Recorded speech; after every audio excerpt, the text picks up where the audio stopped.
You guys are out. On Fox Sports 910.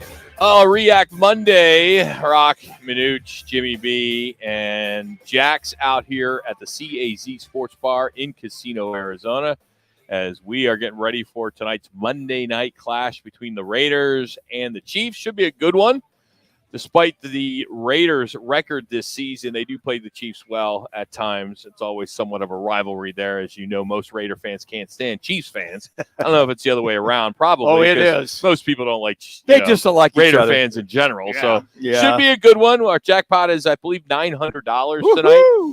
And we get started around 5:15 here at Casino, Arizona in the CAZ Sports Bar. By the way, we got the new sports book that's here too. So you'll be able to take advantage of that. Myself, Jack's hosting it. I believe the return of Barney tonight too. So Barney will be here. Yeah, he's back from his world travels. Yeah, he sent me a text. Sent you that too. Yeah, I saw He's that. Trying to be funny. No. I didn't know if he was back or not. You know, because he sends texts when he's on this world travels, Rock. So I don't know if he's back or not. Yeah, because he's done that before. He said he was back in that text. So I guess I didn't see that. Selective, yeah. All I saw was, okay, he's bothering us again. That's the biggest I saw. That's the way you took it? That's why I took it. But happy Columbus Day, happy Native American Day here on Fox Sports 910. Coming up this hour, we'll catch up with Rudy Carpenter, get his thoughts on Sean Aguano and his success in the big win over Washington, as well as a possible battle at quarterback. So we'll get into that, maybe some controversy there. So we'll look forward to that. We also got ABC 15's Craig Fouey. And we will catch up with Frank Sanders. So he'll join us in the 3 o'clock hour. So a very busy show today, as we got a lot of sound we want to provide to you from yesterday's Cardinals game and their loss to the Philadelphia Eagles.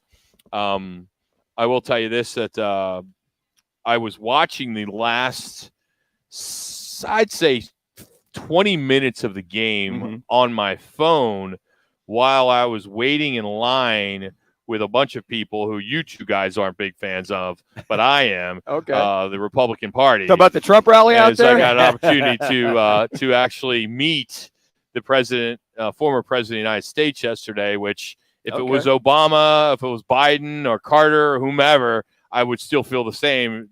An opportunity to meet a president was really cool. And, there was probably about 30 of us that had an opportunity to meet him. That's specifically great. That's before his rally.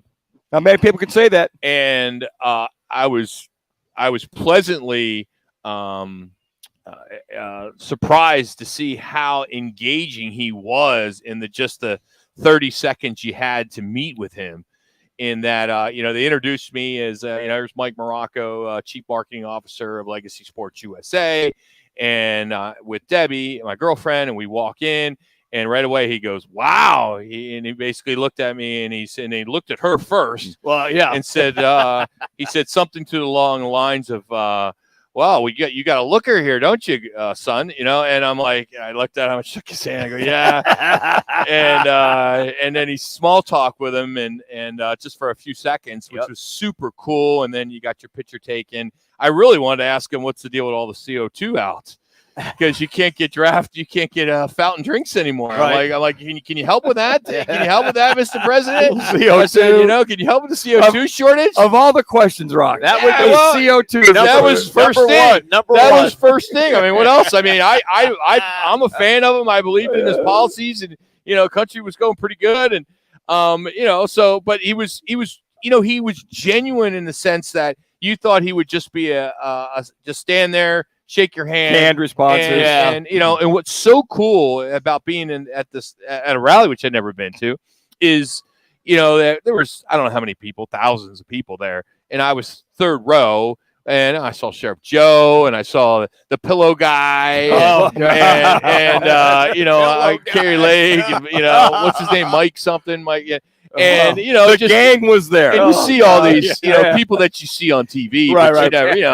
I don't get I up in that, but it was just kind of neat to just be in that arena, be that close, arena. But the part that I really enjoy the most, just like I do at any sporting event, I don't care as much about what is going on the field, on the court, right, because I've worked in sports and have all my life, is what's going on around it. Watching the Secret Service do their job. Oh, I bet. Watching just the people that are secret, behind the scenes, that are all over the place that are just kind of like inconspicuous. Exactly. Yeah. and it's so Inconspicuous. and and every Secret Service guy's got his black sunglasses. Oh yeah. Every single prerequisite, one. Rock. It has to be. And I was thinking about, I'm like looking at this guy because I'm like sitting there like me to you. We're Yeah. that close. And I wanted to say to him, I'm like, what would you do if you lost your glasses? Or do you have a backup? That would be so you, Rock. That'd be classic. Yeah, because it's like because I honestly wanted, if I had more time with President Trump, I was going to ask him, hey, dude, next time you're in town, I'll have to take you out to Gainey, play some golf. That's what I really wanted to do. I mean, because I whatever your political views are, right? I'm a business entrepreneur, as you guys know. I've owned this show for 20 plus years, and everything else, and what I do. I respect him in the sense of he's a businessman. He's been successful. Sure, he's gone down some roads. If I would have said, hey, just don't go on Twitter again, there's a lot of things that I could say that I wish but the fact that he actually, with every person that he met and people around me, it was like he knew how important it was for you to meet a president for that 10 seconds. Cordial. And he made it worth that 10, 15 seconds. Yeah. And I thought that was just really cool. Well, that's a once in a lifetime. So you're very but for him, he doesn't care. Yeah, I know. But I think he gets that piece of it, being that salesperson. Salesperson all his life. He is. He's going to make sure entrepreneurs are engages you, and next group comes in, engages, and that's just part of the whole, the whole acumen of politicians, is make sure we engage you, that you go down whatever road you go down, you get that support. I've never been a fan of politics at all, and we always talk about politics and sports, and for I would say before maybe even before President Obama went in office, we really didn't talk that much about sports and politics. And then that all changed. I think being African American president and sports and all that, and how the NBA, and I think that's when that's kind of triggered us getting into conversations more on sports and politics, and they totally go hand in hand. Oh, sure. I can't think of the guy that used to play for the Knicks, who's been a Trump supporter. He was standing right in front of me. I can't think of his name. But just to see some of the athletes that were there yesterday that were supporting him or just supporting the cause or whatever. But I just think sports and politics do go hand in hand. I know people say, why are you talking about politics on a sports radio show? How do they not go hand in hand? I mean, with Kaepernick and everything that went down with him, and still to this day, we see it all the time. And Rock, you and I have been doing this for over 18 years. Probably after our first 4 years, we started to see a lot more of sports and politics. Not there wasn't any there before that with the Ollies, going back to the Ollies and going back to Major League Baseball and doing this and doing that. There was that got ingrained, and now when we see so much, especially with stadiums, right? When the Cardinals, when you had the win by the Cardinals over the Washington Redskins, 2 days before the vote to have a new stadium. Coach McGinnis, Dick Plummer, right out in front. With the proposition, Proposition 209, whatever it was. Yeah. That was a direct scenario of what was out there, what was going on. So there's been many cases of that sports, politics, they're going to go hand in hand no matter what. And it's unfortunate because I think a lot of us, we gravitate from this is called the spoken word format. Okay. Sports radio and news talk is called spoken word format. And that's the term that is used in this industry. And I think a lot of us, we gravitate to the sports genre, sports talk, because we don't want to watch Fox News. Sure. We don't want to watch CNN because we're getting beat up on that all the time. Get away from that. Yep. However, it's not the case anymore. It's just not. And it's unfortunate because I think there's so many people out there that once they hear somebody talking about politics, they turn it off. Because I think the whole Kaepernick thing turned a lot of people off from sports talk. Because it was so hard to avoid us not talking about it. It was front and center for such a long time. He's on the cover of Time magazine. Yeah. And I think right now we're dealing with that with the Coyotes, whether they get a new arena or not, kind of being held up with the Tempe City Council's got a lot of questions. And the airport. I mean, there's a lot of that stuff that's still kind of in limbo. But is that really politics? No, I think it's part of the let's put it this way. It's politics inserted into something that has nothing to do with the stadium. Correct. You know what I mean? Yes. But they want to get their 2 cents worth in just to make sure they've got their safety, wink, wink, covered if that arena is built. Nothing more, because whatever other stuff that goes on that piece of land, if it's not the Coyotes, will they have the same concerns? I think everybody has to get their 2 cents worth in. But now, Rock, I think we were looking for an update like late August, early September. That's still being upheld with the Tempe City Council. Yeah, I wish we could get back to the time in the spoken word format where if Manuch, your opinion is this about something, great. If my opinion or Jimmy is about this, great. And we just respect each other for our opinions. We don't have to agree with it. Yeah, right. But it seems like that's a problem. Hey, I tell you, Eagles are the best team.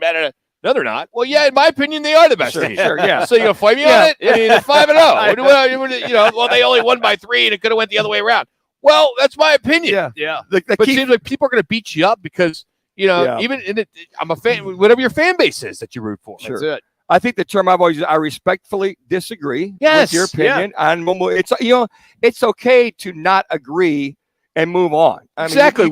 You can move on and not agree. Because you two don't agree with me in my political views. I don't agree with yours. Right. But I respect them. Sure. Yeah. Absolutely. I like a debate too. Yes. Yeah. I like the fact that at least us, and I know some cases, right or left, they won't even debate. Yeah. Like if I want to debate why the Eagles are better than the Chiefs, some people won't even have that debate. Sure. I mean, debates are healthy, whether you agree or disagree. And it might sour the relationship there for that first couple minutes. But again, you're in the locker room. Yeah. You're at the bar. You're just having a conversation. And 2 days from now, you're not even going to remember the conversation. Here's why I agree. This is why I disagree. And you know what? Okay, we agree to disagree. How's that? That's what we do. Move on. Yeah. There's nothing wrong with it. No, not at all. Hey, it is our 22nd year, and that is a fact. You can fact check it. I don't care. Of hosting Monday Night Football here at Casino vouch Arizona. for that. Yes. And I started out myself and a guy named Bill Lewis played for the Cardinals, and then it was Ron Wolfley hosting this incredible Monday night promotion. And then Manuch has been with me for the last 18 years. Jimmy, this is his first year as well. We give away cash just for watching football. We do it with our Kickoff Jackpot. We do squares. We do props. It's all here at the new CAZ Sports Bar in Casino, Arizona. It's a great place to watch the game. 43 televisions, all 4 HD, whatever that's called. They're big, too. And it's a lot of fun. So we'll be doing it again tonight. So it's a Monday night tailgate. We open our doors at just after 4 o'clock. We'll get started around 5:15. So it is a Monday. That means it's a React Monday, a Monday React. We'd love to hear from you, from what you saw yesterday. 602-260-9191. Give us your thoughts, what you like, what you don't like, who's at blame, who's not at blame. But we'd love to hear from you next. 602-260-9191. Plus, we'll play some sound from the game as well regarding Kingsbury and Murray, and of course everybody talking about the play at the end in regards to getting a first down or not a first down. It's Roc and Manuch, Jimmy B, just getting started. It's Fox Sports 910. 6-time Pro Bowl quarterback.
If they give him that when he gave himself up, and they're going to mark it. Guys are hot. 5 seconds.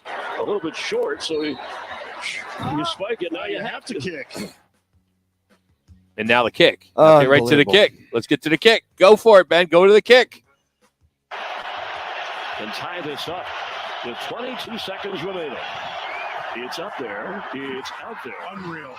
And it's no good in the direction he had trouble with before the game. Spiking the ball and leaving alone kicks.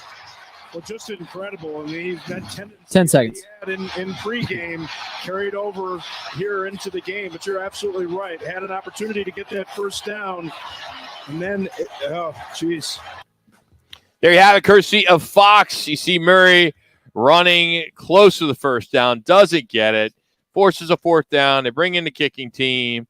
Amendola, who was 2 for 8 prior to even being signed by the Cardinals, over 40 yards, goes for it. You saw what Fox did with the package, showing you all the misses that he had in pregame. They go for it, and they fail, and they end up losing to the Eagles 20-17. Here's what I thought was going to happen. I thought he was going to miss the kick, but because that Fox TV had shown, jinxed him? I don't know. I don't believe in that. I've been on TV too long. I've never believed in that aspect of it. That's for fans.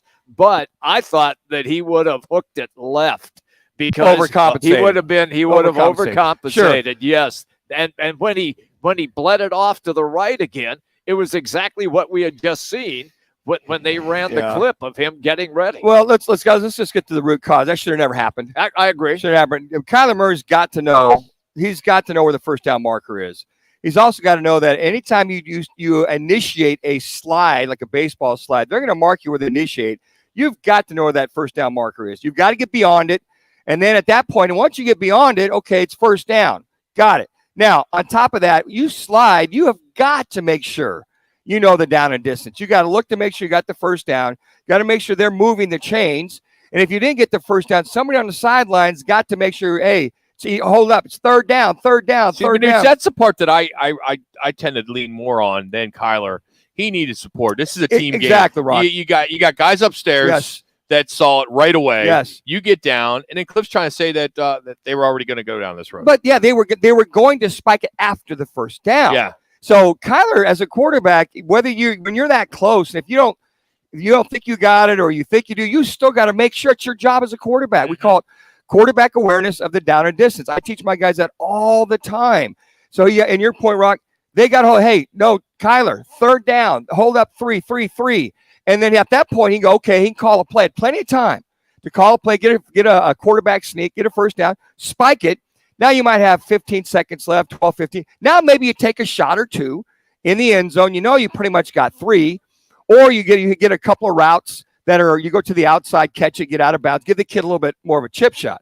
So that's Kyler's got to know better. This is his 4th year, guys. This isn't syllabus week of quarterbacking 101. You just have to make sure. So he didn't study that during the week. Well, he may not have. Yeah. I think, you know what, Rock?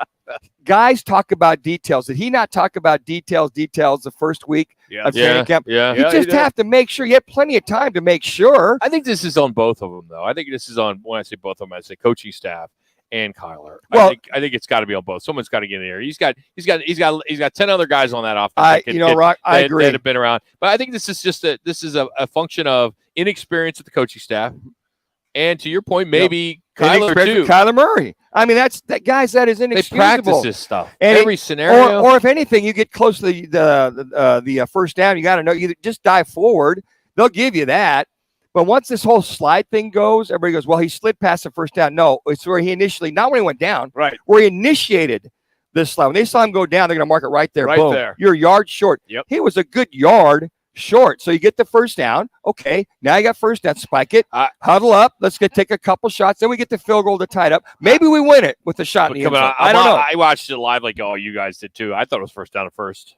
Initially, you did. Yeah. But then the screen, you look up and you just see third down. I'm going, okay, he's going to, he gets up there. I'm going, it's third down. He spikes it. And I went, and the scoreboard in the stadium also went to first down. Yeah, well, but that's the thing. The officials were I agree. on the sideline. Yeah, so that was a major. Let's hear from Cliff Kingsbury on the clocking before getting that first down or lack of first down.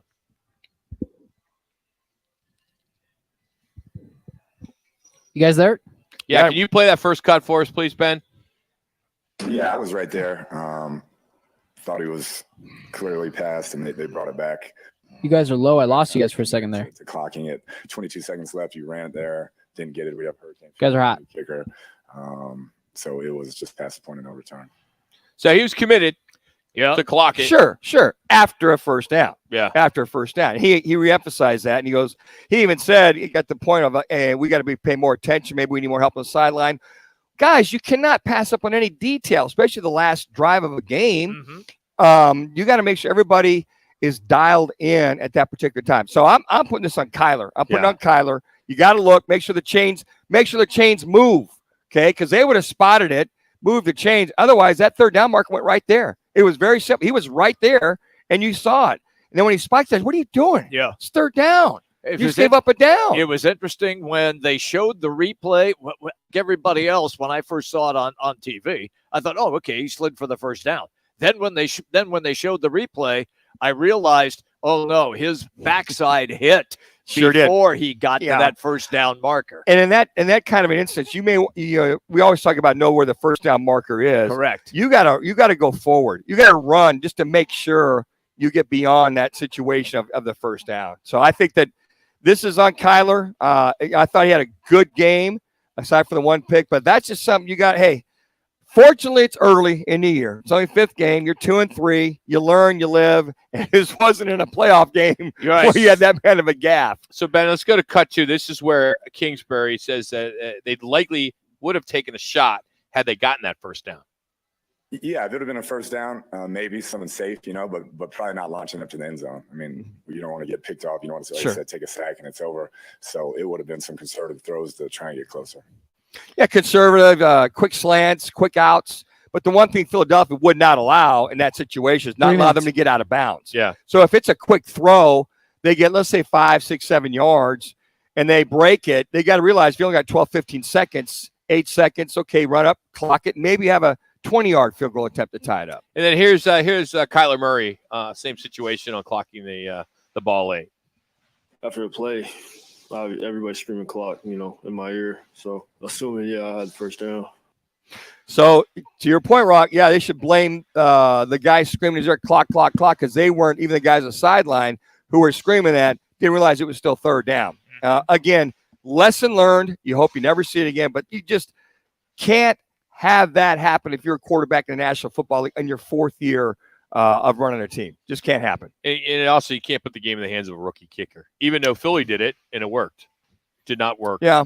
For Arizona. And just the struggles the kid had kicking it right. And I was like you, Jim. I'm like, okay, he's going to hook it. Yeah, I thought he was going to hook it. Yep. But if he's another 5, 8, 10 yards closer, who knows? I mean, he kicks it through. Some other topics we're going to get into throughout the afternoon is when it comes to the wide receivers, Greg Dortch. He was leading receiver the first 2 weeks of the season. He didn't get a sniff. Same with Trey McBride. He was on the field, but he never got a sniff as either. Zach Ertz, we talked about it last week, dropping passes. Yeah. Dropping passes, in critical third down situations scenarios, too. Yes. Yeah. And then how can they not, to this point, figure out how to use Rondale Moore more effectively? Well, they did. I think they're kind of weaning him into it. But, the one thing about the go-to guys, Brown, Ertz, and Rondale Moore, there were 28 targets, those three guys. 28 targets to those three individuals. That is like, Kyler, are you reading the entire field or are you pretty much designated? Now, I thought Kyler read the field really good and got the ball, but 28 targets to three guys. Benjamin had a couple out of the backfield. They had a lot of screens, draw screens, a lot of quick passing we talked about on Friday. But you got to spread that out a little bit more than that. Dortch, Antoine Wesley looks like he's out now for the rest of the year. He had an MRI for a quad injury, so it looks as though Cliff Kingsbury said that he is out. So the receiver, they can't wait to have Hopkins back in this game. But I don't think that's going to make much of a difference.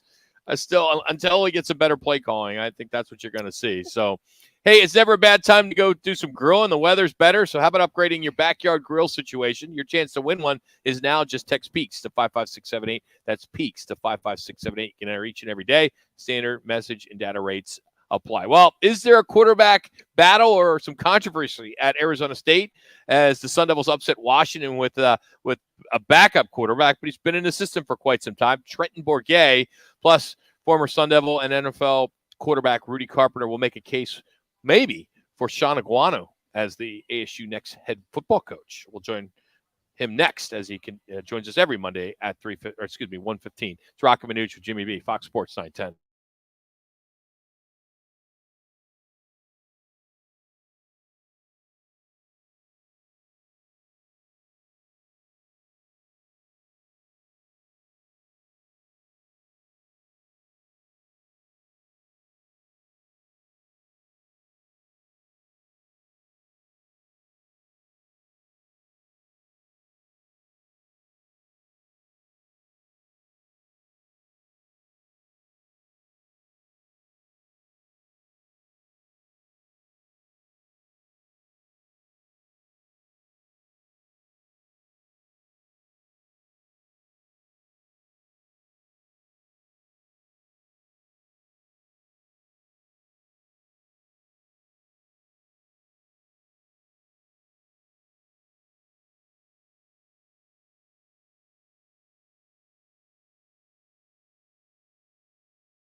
I'm just going to let me know.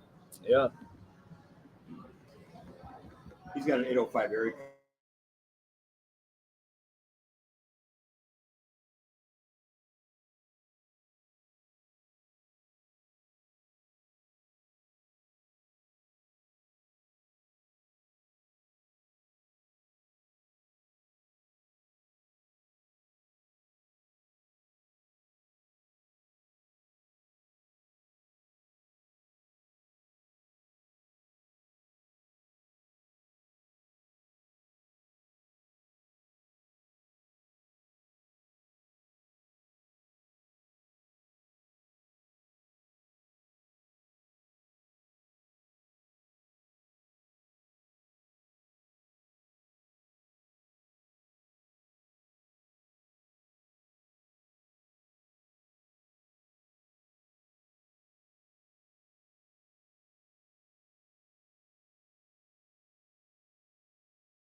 Sun Devil quarterback, who, by the way, went 3-1 against that team I'm hearing in that. Tucson. Carpenter going to go up with time. Steps I'm up, hearing looks that. end zone, got a man. Feedback. Somebody. Rudy Carpenter threw that Everything good on your end? into the strength of the Wildcat defense. Rudy Carpenter, now on Roc and Manuch on Fox Sports 910 on FM at 99.9. Guys are hot. How about those Sun Devils? Upset number 21, then Washington Huskies, 45-38 on Frank Cush Field. As backup Trenton Bourget got in there and made a big difference. Joining us now, former Sun Devil quarterback Rudy Carpenter. As you heard, 3-1 in Tucson, or against, I should say, U of A. Rudy, man, what do you think about Trenton? What can you tell us about him? I know he's been in the system for a while, but is there a little bit of a quarterback battle now moving forward? Well, I think they obviously have to look at it. I mean, he came in and he played pretty well, threw 3 touchdowns. I think he only had 1 interception. Finally was able to get Badger rolling, who was supposed to come in and be a big playmaker. But look, I mean, obviously, I think if you're ASU and obviously if you're Sean Aguano, I'm sure Sean wants this job. They didn't have a terrible showing against USC. They came out and they played great against Washington and beat a top 21 ranked team at home. And so I think for Sean, this is a job interview for him, no matter how much of a chance people give him or they don't give him. But I imagine he's going to want to put the best guys on the field. And if he thinks that's Trenton, I don't think he feels like there's a favoritism towards anybody on that roster right now. So, Rudy, I'm always curious. You know, I always tend to, and don't take it personal, I basically kind of beat up the alums sometimes because they're not loud enough when it comes to what they want to see with the Sun Devils. You're an alum. You played at a very high level there. Is Sean Aguano a guy that you would endorse? I don't really know. I mean, look, here's what I'll tell you, Kay. I'm always really close to the program, and I've done a lot for that program. Dan, you know, I could go through the over 30 quarterbacks that I've trained that have gone on to major Division I schools, just like you have. You know what's crazy? Since I've graduated from that place, I haven't heard from one person at that school ever. I've never been invited anywhere. I've never anything. Interesting thing, though. Just last week, Sean Aguano sent me a text, told me, please come to practice anytime. Please come to my office anytime. We need people like you around, want your help anytime. Please call me anytime. Whatever you need, let me know. For me, all I'm getting at is, look, there's a lot of very high-priced coaches out there. We don't know who's good and bad until guys get opportunities. Here's what I do know. If you go ask players, they'll tell you, and those players are playing hard for Sean. Those players love Sean in the locker room. I thought his post-game speech was great. If Sean can do a couple of things, which is keep it about these players and not about his own checkbook, he'll be able to have a lot more success in which he'll make a lot more money in the long run. And to me, that's the problem with all these college coaches. They piss me off. These guys all think they know everything. Most former NFL players have forgotten more football than most of these college bozos know. They run around in their helicopters and their shoe deals, and they act like they run the show, and they don't do anything. They get hired and fired in 4 years, and they keep on rotating, and these athletic directors keep on hiring and firing the same people because they're all scared to do something new. All I'm saying is I think ASU is a program that should be good. I think they're in a terrible conference. They got to figure that out. And I just want them to win. So I just think there's too much talent in the state of Arizona, too much talent in the state of California. And I'm tired of watching all these guys go to the SEC. You know, Rudy, amen to that, brother. I got to tell you, the other thing, too, is it was very good to see Sean make the say, hey, look, we won at quarterback with an Arizona kid. You know, you got him from South Point Catholic, that being Trent Bourget, and him coming up here. And I like them. Trenton Bourget. Trenton. So you look at, is it okay if I call him Trent? He doesn't like to be called Trent. Oh, okay. So with Trenton Bourget as one of the Sun Devils, I think that's a big step in the right direction. And I think for me and you, ready to see that noticeable excitement and difference, not only with the enthusiasm, but with the play, and with Stanford in 2 weeks followed by Colorado, there's a pretty good point for them to win those games and make that push for Sean. Yeah, look, I think there is. I don't know. I don't know what direction this administration is going. Again, to me, I'm not trying to sit here and throw shots at people, but if you want to have a winning program, you have to have a winning culture, and the winning culture starts at the top. If you don't have everybody in your organization that's willing to win and do whatever it takes to win. What I used to be around at ASU all the time was rationalizing everything. They rationalize why their fan base sucks. They rationalize why their alumni suck. They rationalize why they're not a 10, 11-win team every single year. And there's all these reasons for why things can't happen. To me, until the head of that school, Michael Crow, decides that athletics is going to be a priority and we're going to dump a whole bunch of money into this, we're going to hire the best coaches and not just guys with big names who will accept X payment or X dollar amount, nothing's going to change. So to me, it doesn't really matter who the head coach is until the culture in the entire athletic department changes. Just an opinion. When you look at the baseball team, the basketball team, the girls basketball team, the softball team, all of these teams, they just haven't done a lot in a long time.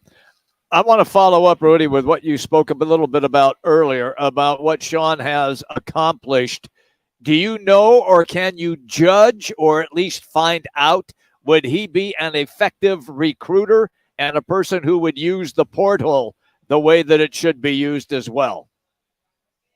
Well, I think that's an interesting question, and I think that's something ASU is going to have to do. All college programs need to come to the realization the transfer portal is the transfer portal is incredibly important for these guys to evaluate and to be able to recruit out of and to be able to sign guys and acquire talent. It's no different than NFL free agency now. You have to have a full-fledged department who's willing to do this. And I don't know if ASU has made that commitment to go hire a quote-unquote GM and an entire staff that's job is to make sure they're scouting players on other rosters and that they have a good understanding for who might transfer and who might not, who is in that portal.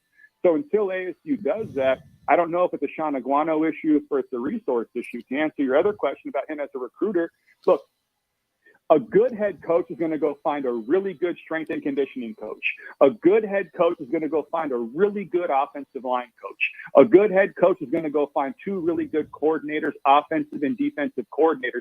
Everybody else has to be personality guys, including the head coach, guys that can go recruit their asses off. And that starts in the state of Arizona.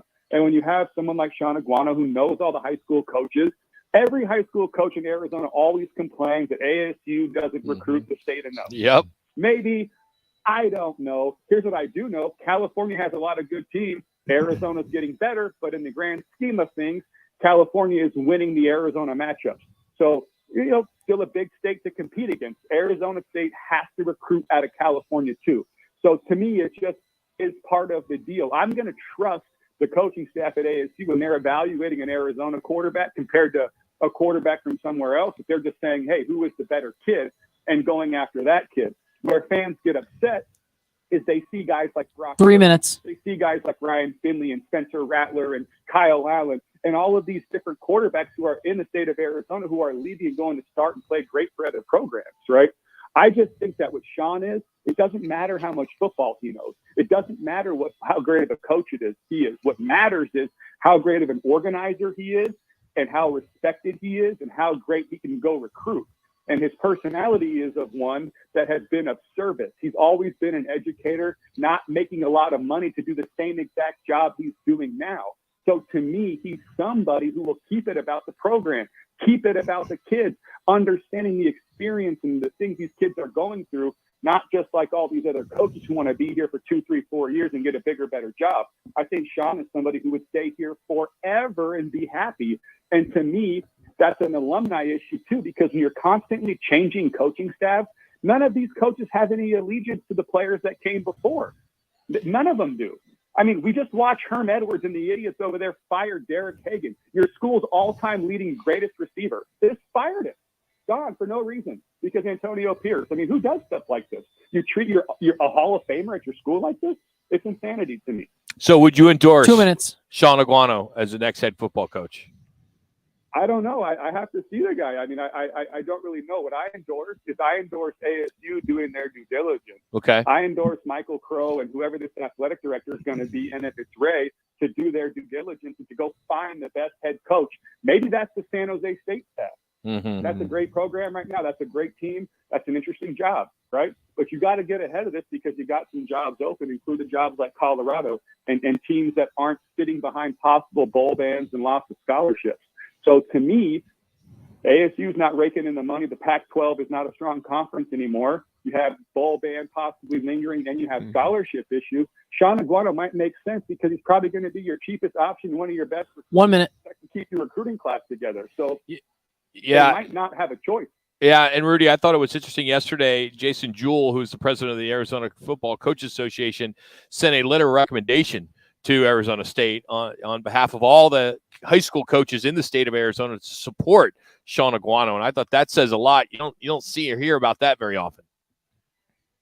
Yeah, you don't. And I think that's great that Jason Jewell did that. He's got a good job at Brophy. He's been around a long time at Glendale. I also wonder guys like Jason Jewell and Jason Mons and everybody else trying to position themselves for jobs if Sean Aguano gets a job, because we all know every one of these high school coaches think they're a college coach too. That's so true. Rudy, we love the passion, man. Thanks so much for jumping on, talking some Sun Devil football. We'll get you next week, talk some Cardinals. Thank you. Thanks, Rudy. Thanks for having me on. Yep. Okay. Rudy Carpenter bringing it. Love it. He did. Brought to you by All City Towing. All City Towing continues to hire. They are growing. They need you. Go to allcitytowing.com. Currently, they have immediate full-time positions available, incredible benefits. They got the 401k program with a generous company match. Fastest way to apply is just go online to allcitytowing.com. Just search careers. That's allcitytowing.com/careers, or search careers, that is. So it's Happy Columbus Day and Native American Day. It's our 72 Sold on This Day report. Plus, how did you do on your picks? Week 5 NFL picks. We'll give you a quick rundown of all the games. It's Roc and Manuch with Jimmy B coming to you live as we continue on from the CAZ Sports Bar in Casino, Arizona. It's Fox Sports 910.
Sports and pop culture. Time for your 72 Sold on This Day report. Get our price, a higher price at 72sold.com. Guys are hot. All right, everybody, welcome back. Roc and Manuch with Jimmy B. Jax is here as well. Ben back in the studio. And once again, it is Monday, which means we are here at the Casino Arizona, the CAZ Sports Bar, and the Sports Book. And we've got a dandy Monday night football game. And it's going to be a huge party tonight, Rock. Rattling hum, Rock. Yeah. A little rattling hum. So a little party, you think it's going to be a party? I would think so. I think you're going to have a lot of Raiders fans here. I know, that's what sucks. They invade everywhere. They do. They really do. The fandom of the Raiders. Yes. Anyway, we are out here at the CAZ Sports Bar and a little rattle and hum as this album came out on this day 34 years ago, believe it or not, 1988. A great album. Also 41 years ago today, Laverne and Shirley, the cartoon debuted. The on cartoon. ABC, 81. Yeah. Oh, okay. And the Giants retired LT, Lawrence Taylor's number 56 on this day, 1994. Wow. So there you have it. On this day report, powered every day by 72 Sold, America's leading home selling program. There's no better way to sell your home than 72 Sold, the official real estate partner of the Cardinals, Diamondbacks, and Roc and Manuch with Jimmy B. So for the easiest, fastest way, most profitable way to make some cash, sell your home at 72sold.com. Get our price, a higher price at 72sold.com. So we can say our price because we are part of the official That's right. partner Yes. of them. So it's our price. So we're giving you the higher price there at 72 Sold. But it is happy Columbus Day and happy Native American Day.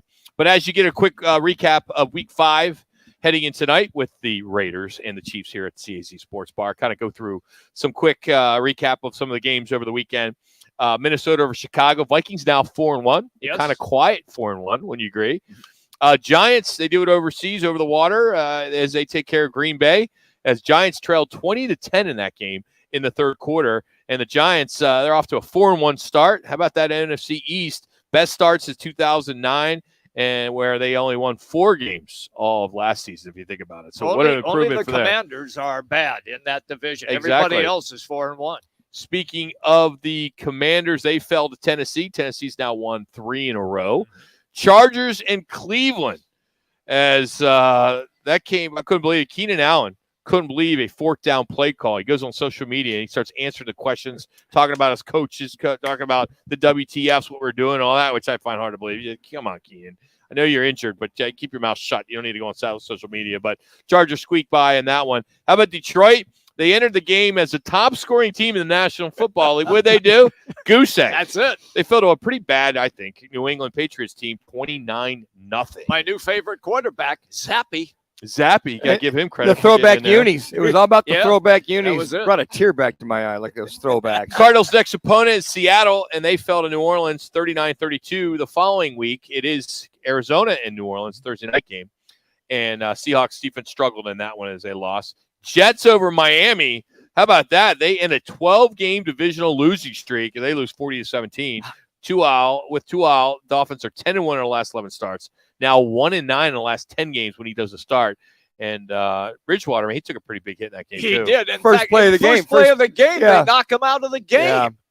I thought Manuch, your phone was going to ring. He's no Hey, kidding. Can you get here? Yeah, track me down. Yeah. I mean, it just goes to show you, when the quarterback's out, you're going to struggle. Backup quarterback's out, going to struggle even more. But Zappy comes in for the Patriots, third-string quarterback, does a hell of a job. And, it's at that time, the fifth game in, you're going to know what you have, what you don't have. But you always know if you don't have those top QBs, you got nothing. You got a whole lot of nothing. Tampa Bay, Tom Brady throws for 351 yards. Bucks in a 10-game losing streak. You would have thought the internet blew up yesterday as Tom Brady did a little kicking.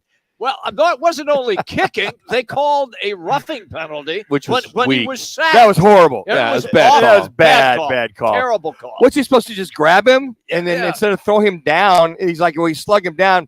Something at the point of he stepped on him. I looked at it like 90 times. He never stepped on Brady. No, he did. Never. He just slung him to the ground. Was he Yeah. supposed to just hold on to him and wait from his momentum's going down? You throw the quarter, you tackle. It's called tackling. Yes, that's Mr. what it's Official. called. Yes. Horrible call. One of the worst I've seen. Maybe because he's 45, maybe the officials have been told to take it I think easy on the old man. To that point, Jimmy, I think the officials are a little spooked with what's happened. Fair. I agree with that. But you know what? It was he slung him down. His head never hit. He went down hard. Right, he did. But that's called football. Yes. That's just it. So It's called the National Football League. You can't take the heat, get out the kitchen. Houston took care of Jacksonville 13-6. Jags have now lost 9 in a row versus the Texans. I was shocked at that game. Yeah, I lost that game. Yeah, me too. Dallas over the Rams, 22-10. Cooper Rush now 5-0. But hey, Jerry Jones says Dak is still his guy. Matthew Stafford sacked 5 times. That offensive line for LA is really struggling. They are bad. Last night, Baltimore 19, Cincinnati 17. Justin Tucker once again, game winner, 4 field goals in that one. Buffalo, no problem with Pittsburgh, 38-3. It was up 31-3 at halftime. Bills now 4-1. Steelers 1-4, and it cost him his job as San Francisco took care of Carolina 37-15. 49ers had 6 sacks. They now have 21 in 5 games. Matt Rule has been fired, and it's interesting. Matt Rule gets fired, and you look at it's only 38 games. Right. He is in his third year of a 7-year, $62 million contract. It's kind of like college. He's still owed north of $40 million. Correct. David Tepper, the owner, this guy loves to fire people in midstream, as he's fired a coach in midseason for the 3rd time in his 4-year tenure as a Charlotte pro sports owner. He fired Ron Rivera, if you remember, in 2009. Yep. He fired the Charlotte Football Club soccer Miguel Ramirez less than halfway during the season. Now he fires Rule, owes him $40 million. Just not a patient owner, is he? I mean, but you can't blame him. But you got no quarterback. Well, I mean, give him a break, right? Yeah, exactly. 2 minutes. And now Baker Mayfield's going to be in a hurt. boot for a while. Yeah. Sam Darnold's still not ready to come back. It's crazy. Who's that 3rd-string quarterback heading into PJ week number Walker. 6? PJ Walker. Yeah, PJ will step right up. That's a lot of the lack of continuity in professional sports is when you fire a guy 2-3 years in, you never allow the management and that head football coach to develop continuity and get the kind of guys you want. And if a guy comes in and says, okay, we're not going to go get that guy. We're going to go get this guy. Now, the scuttlebutt out there is, okay, where's Christian McCaffrey going to go? Yep. At that point, Rocky said, well, he'll never go anywhere. I there's honestly, teams that might go pill for the Carolina Panthers. No, now. everybody's going to throw it out there and, throw out some first-round picks, whatever you're going to do, and rightfully so. If you could get them. But I can tell you, as someone whose family lives out there now, and they're all Charlotte, fans, or I should say Carolina Panther fans, they're going to boycott games if they trade Christian McCaffrey. He is the face of that organization. He is their fair-haired son. That's like for firing Larry Fitzgerald in his Yeah, prime here. I got you. Yeah, 1 minute. but you know what? There's always that offer that an owner will go, Yep. okay. But they're slim and none. I mean, it's not, unless it's a Herschel Walker type deal, Well, but or what's his name in New Orleans, the other running back, Ricky Williams. Yeah, Williams, I mean, yeah. Gave up other their than draft. that, Yeah, they did. I mean, that's the only thing I can see them making that move. I agree, Rock. You want to keep some kind of stability within an organization. Christian McCaffrey is the Carolina Panthers. Gosh, I can't believe that it's even being rumored. Wow. 30 Again, if Jimmy says that Cardinals need to come in there. I don't think that's going to By happen. the way, I would love former to see Cardinals that. head coach Steve Wilkes is the interim right now. Yes, he is. There in Carolina. So coming up, Craig Fouie, ABC 15. We'll also react to the Cardinals' loss to Philly. And what a fun Major League Baseball wildcard weekend. It's now time for the Divisional 10 seconds. Playoffs. We're going to put some money down on this. I'm doing all right with the Phillies over the Cardinals, Manuch. I've got grease on my Yeah, I beer. saw that. I will get into that as well.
Roc and Manuch with Jimmy B.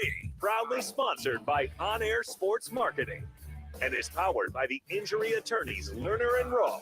In the rack and need a check? Make one call. That's all. 602-977-1900 and always online at lernerandrowe.com. Now time for Calling All Sports with Roc and Manuch with Jimmy B on You guys are hot. Sports 910. The Cardinals' up and down season continues after they fall to Philly at home. Once again, 8 straight now, 20-17. Tonight, the Suns are in Denver, a little preseason action against the Nuggets. And how about the Sun Devils on Saturday? Put an end to their 4-game losing streak as they beat Washington 45-38 in Tempe. Welcome in Roc and Manuch, Jimmy B here at Casino, Arizona. We're actually in the CAZ Sports Bar, getting you ready for tonight's Chiefs Raiders game here. That'll be coming to you live from Arrowhead. Always a great scene on at night when you see the Kansas City fans out there, and there won't be that many Raider fans. That's one stadium, unlike what you see over in Glendale, where the visiting fans are not in rare form. And you won't see that tonight, even though the Raiders travel better than anybody. Sure. I would say them in the order I think, in my opinion, you guys could disagree or agree. I think it goes Raiders number 1. Yeah. Cowboys number 2. Yes. And then it's a toss between the Steelers and the Packers. I'd agree with that. I'm with you on Here comes all the of teams those. that travel the Yes, most. they do. And Philly, there was a lot going into this weekend. Philly, and there were less 60% Philly yesterday, but they don't travel nearly as much as I would say the Steelers do. they sure do show up at Phoenix every time they're here in Phoenix. I mean, we remember the old days at Sun Devil Stadium.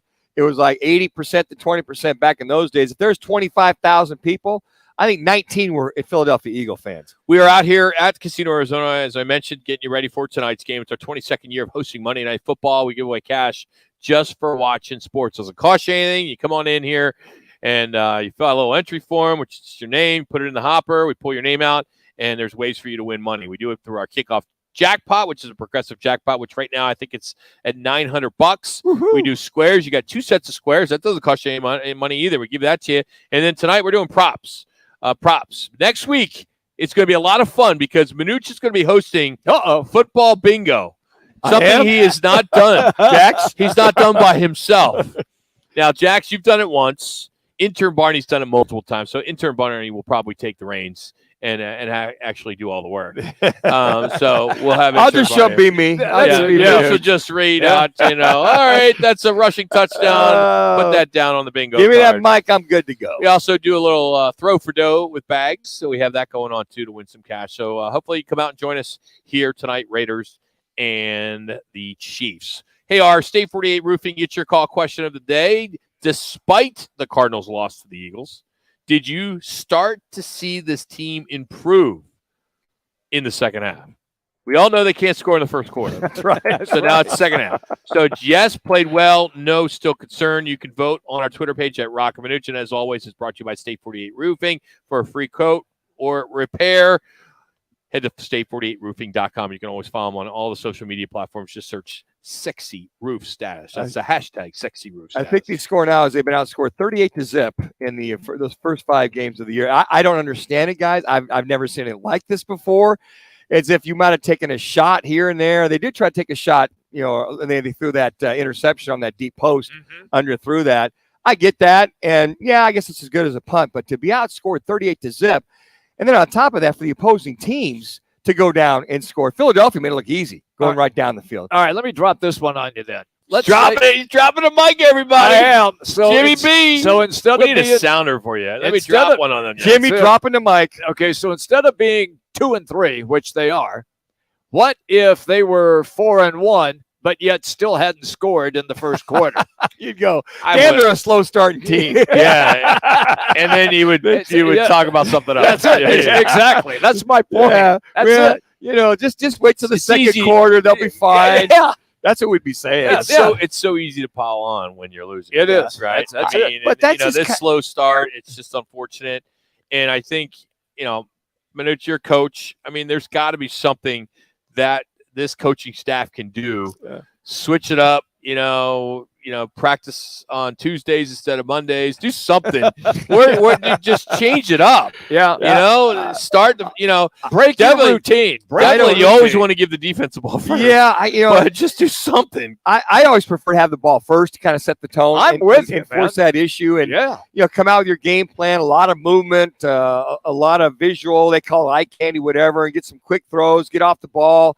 Get Kyler comfortable, and maybe do a little. I did a 2-minute offense to start. Yeah, that's what I'm saying. Just come out there and let's Up-tempo. go. Up-tempo. Because you saw what he did at the end of the game. They were up-tempo. They went right down the field twice. Yes. Are you concerned that he's not rushing the ball? I remember watching the game. It's going in the fourth quarter, and I'm like telling some of the guys that I'm with yesterday, and they're like, look at Jalen Hurts. He's got, multiple rushes, 50, 60 yards or whatever it was. And then you look at Kyler, and he had 2 at the time or 3. That's it. And it was like, come on. I mean, what makes him so explosive is his ability to run. Correct. 4 carries for 42 yards, average 10.5 yards per carry. And I thought that was all in the last. And I thought I was thinking in that third, fourth quarter, I'm like, man, where could they do this a little bit earlier? But I think he always feels that sense of urgency when they get behind. He's got to go make a play. So that quarterback draw. Start that in the first quarter. You know what? There's a couple things. The quarterback draw, they spread everybody. It went 3 wide, right, 2 wide, empty backfield. Yes. He did a quick look. They split the Red Sea. Pardon the pun. He went about 10 yards for a first down. Okay, he's first got down. it. He can do it. Yeah, just do it. I think it was like a 4-2, if you want my opinion. I'm watching Lamar Jackson last night, and look, I know Lamar's a much bigger guy than Kyler, but they did not hesitate when they decided that they were going to that they had to come back and win that game.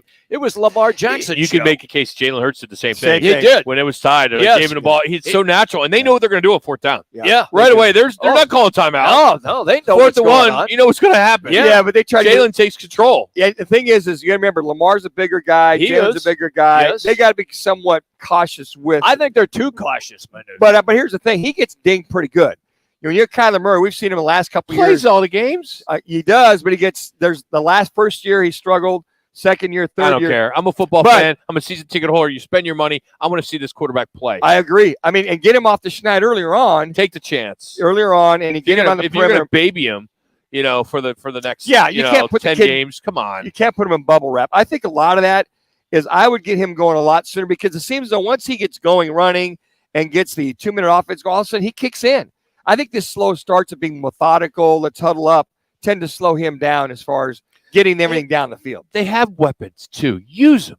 How could Dortch be your guy the first 2 games of the season? I'm with you. And then gets nothing. Rondale Moore had a lot to do with that too. He's back in the lineup. Okay, fair, but you want a game with him, and then Trey McBride. Let's use him. They didn't even look that way. Well, when you see 3 guys target a total sum of 28 targets between the 3, there's something going on here. Now, that game plan might have dictated a lot of that. And you see Rondale Moore's back in the fold. They tried some fly sweeps. They tried to get him the ball because of his speed, rightfully so. But in the second half, Hollywood is pretty much wasn't to be found in that second half. He had Zach Ertz open late in the game on that post corner, overshot him. But to me, when I see 28 targets, I know game planning, but let's read the entire field. But without Dortch, without McBride involved in the passing game, I think you saw more of the running backs involved, and that was by design. Yeah, but now 2 of them are hurt. And Eno into the game Eno Benjamin, I thought really took a step forward as far as catching the ball, running the ball. Hell, he was the only guy left. If he would have went down, you'd have had to put Kyler Murray's your only technically running back that have been there. He's not rushing for much, though. He had 8 carries for 25 yards. He did, but he did have 3 receptions for 28. He did. Yeah.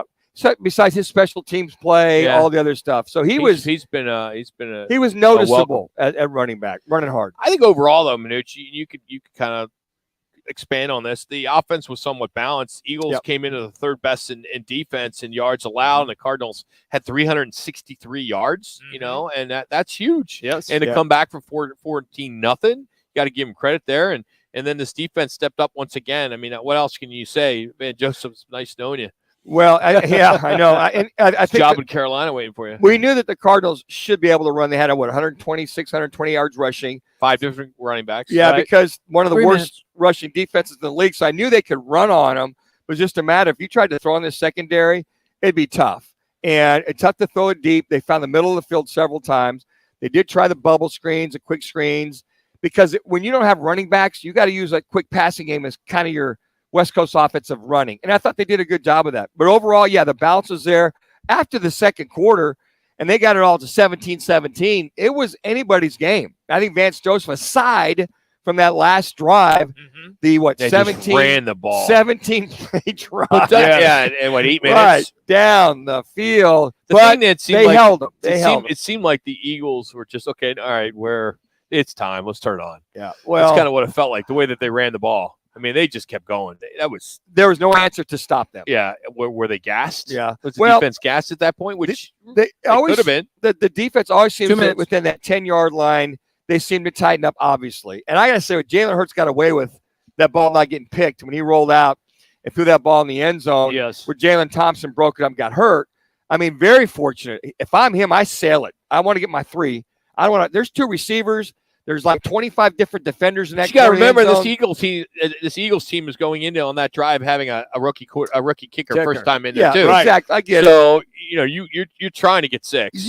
You are, but it was a chip shot too, and I get all that. They did a good job getting into the 23-yard line or whatever. Where the defense bowed their neck was inside that 10-yard line and be able to stop them on those runs. Beside from the 2 touchdown runs, we had 20 guys push them into the end zone. Those 2 touchdowns. That's it. Quarterback sneaks. It is a React Monday. We want to hear from you at 602-260-9191. But before we do that, I want to tell you about 72 Sold. They're the easiest way to sell your home for top dollar. We've been talking about it quite a bit here on Roc and Manuch with Jimmy B. They've made the Inc. 500 list of fastest growing real estate companies in America. They've been featured in Forbes, ABC, CBS, and NBC. You'd be crazy to sell your home any other way. So for the easiest, fastest, most profitable way to sell your home, head to 72sold.com. 72 Sold, the official real estate partner of the Cardinals, the Diamondbacks, and now Roc and Manuch with Jimmy B. So check it out for yourself. Go to 72sold.com to get a higher price for your home. That's 72sold.com. Again, 602-260-9191. Give us your thoughts on this game that you saw yesterday. That's 602-260-9191. It's Roc and Manuch with Jimmy B right here on Fox Sports 910.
They give him that when he gave himself up, and they're going to mark it a little bit short. So you spike it. Now you have to kick.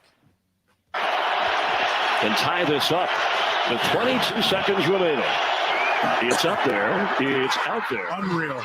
And it's no good. And it's good in the direction he had trouble with before the game. Spiking the ball and leaving a low kick. Well, just incredible. And that tendency that he had in pregame carried over here into the game. But you're absolutely 5 seconds. You guys are hot. opportunity to get that first down. And then, jeez. Fox with the call there as you hear Murray with his run and his slide, falls short, and then, of course, missed the field goal wide right by Amendola. Thank you. Amendola. Not Armadillo. Used to play for the Patriots, right? Yeah. To React Monday, Roc and Manuch, Jimmy B here, Fox Sports 910. The phone number 602-260-9191. Seems like the Red Sea is really upset with a lot of play calling for Cliff Kingsbury. Joining us now to get started, Chris in Queen Creek at 602-260-9191. How you doing, Chris? What's going on? I'm good. I'm just sick of watching the same old thing over and over again. Isn't that what they say defines insanity? Expecting different results. When you got Cliff Kingsbury as your coach, you know what you're going to get. You're going to get chaos and disorganization, clock mismanagement, terrible personnel use, bad play calling, terrible scripting of plays at the beginning of the game. It's the same thing. And for all the people that defend him and say the Cardinals have won more games every year that he's been here, isn't there such a thing as winning despite a head coach? I mean, most of his key signature wins were Hail Marys and defensive conquers. I mean, he keeps getting out coached. He keeps showing his true colors. At some point, the brotherhood that he's got with Kime and Bidwell has got to run out. And until then, he's just alienating so many fans. There are so many people like me who are just fed up with this. He's just not a good coach. And at some point, defenders have to admit it. They got to look themselves in the mirror and admit this guy doesn't know what he's doing. That's all. I'll good. me off there. Yeah, that's good, Chris. Appreciate it. Thank you, Chris. 602-260-9191. You know, I've agreed. I mean, you look at his resume; he hasn't won anywhere, right? You know, he wasn't successful at college in Texas Tech. You know, he gets an opportunity at USC as the offensive coordinator, and that didn't pan out because he decided to take this head coaching job, and he gets an extension. And you're right, that brotherhood with this ownership and this general manager, I don't see them cutting him. I don't see him firing him. And I don't, because this connection with supposedly with Kyler Murray. This is not Matt Rule at Carolina, where Matt Rule's record was horrible. This is totally different because under his tutelage, the Cardinals have had success. I mean, we just have to go back just to last year. Well, they started off 7-0 last year, right? And they were 10-2 at one time. At one time, so you don't win by happenstance, right? There's a lot to what success we saw. But I thought Chris brought up a good point. If we were going to go back to all these games and how they won these games, the Hail Marys, yes.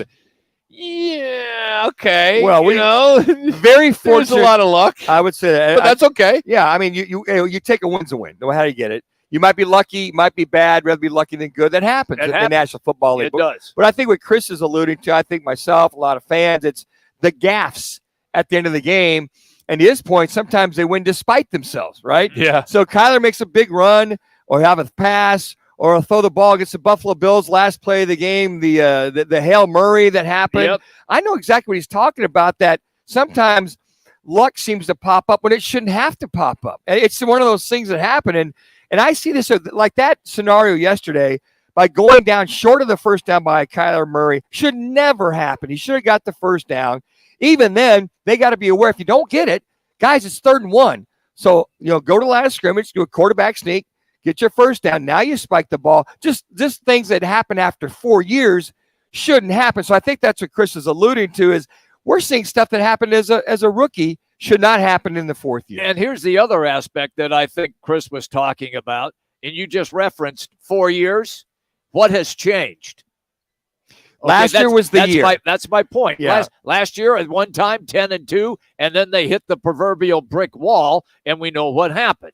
And now, again, and people are going to say, well, they don't have DeAndre Hopkins. Well, that's just one guy. Yeah, I know how good he is. He is very good. He is, but we'll see still, in 2 weeks. Yes. After New Orleans game on a Thursday night, he's back. Yeah. I mean, if they go into Seattle and beat Seattle, they're 3-3. Seattle's better than a lot of people They thought they are were going to be. and it's in Seattle. It's not an easy place to win, But- and you don't have a kicker. But And if the weather could be dog, and it could be, Hey, it could I be a grew long. up. I grew up there. The weather's horrible. That's a loud crowd. Okay, it's supposed to be unseasonably hot this week. Well, in then Seattle that's good. coming through, which Well, will they'll fit favor. right in. But the Cardinals always seem to do well in Seattle. They do. But again, if they end up 3-3, you go, whew, okay. So we get D-Hop back.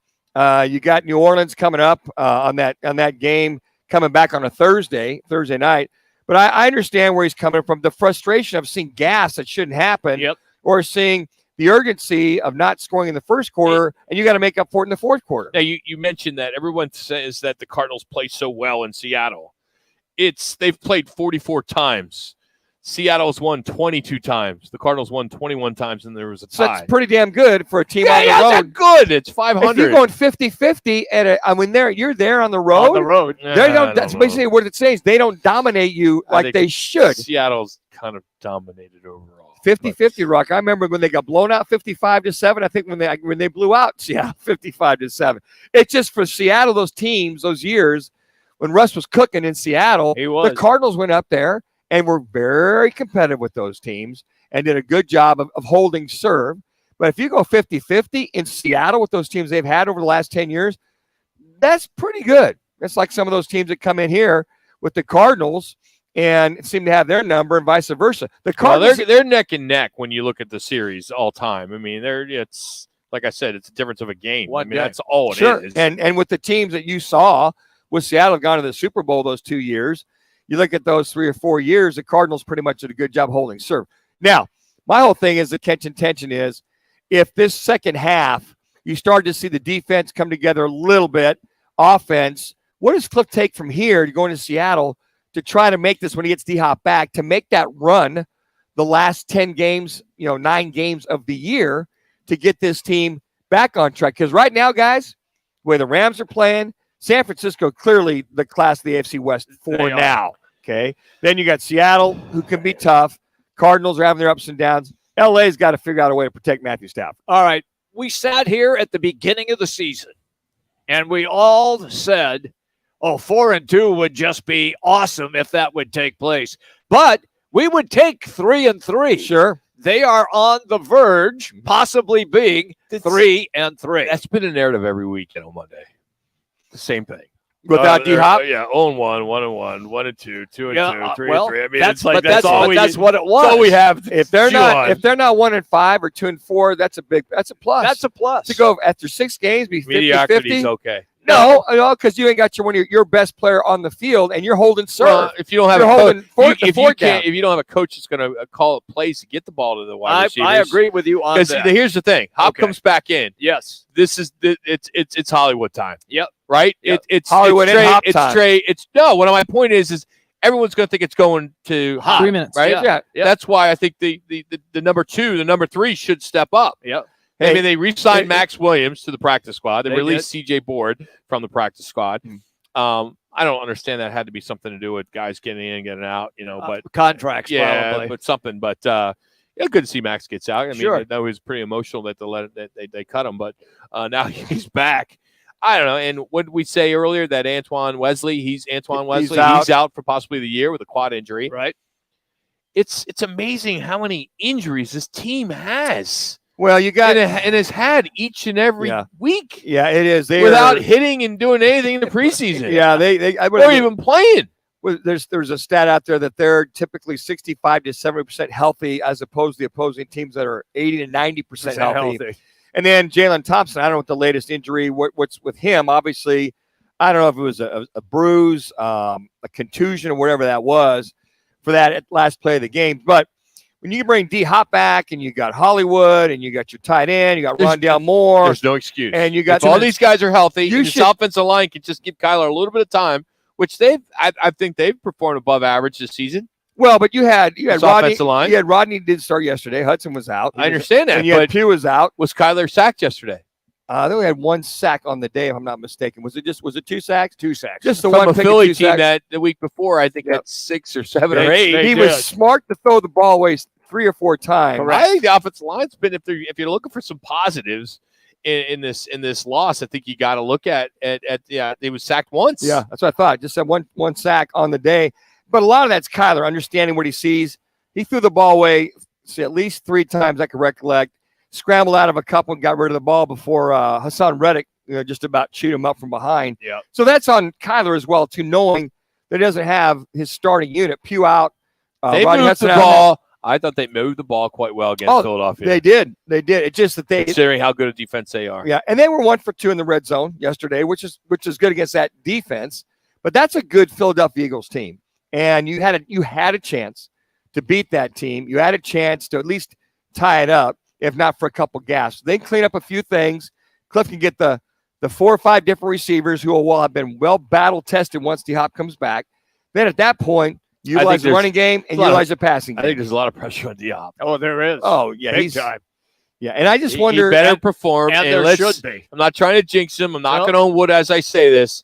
Let's hope that little quad injury that he's had in the past doesn't come back. Yeah, he'll be completely ready to go, but will he be in football shape is the key. That's the whole thing. They'll have to spot him once in a while because he's not going to be in that great shape he would be after 6-7 games. So that's why all the guys that have been, the Dortches of the world. He should be refreshed, he ready should to go, man. But to go the whole game would be a whole nother story. You hope he can go the whole game because I'm sure he's in great condition. Total about 11 minutes of actual time. Well, football shape versus regular I'm just condition. saying. I mean, I think the number is when you look at actually how much time you're actually playing in a game.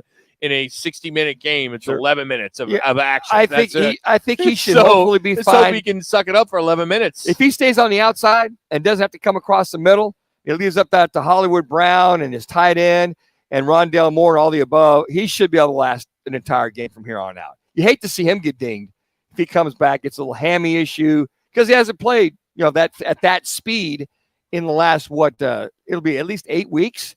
Because you got to remember, he wasn't there that week, that first week of the first game. Right. So you eliminate that, so it's almost 8 weeks.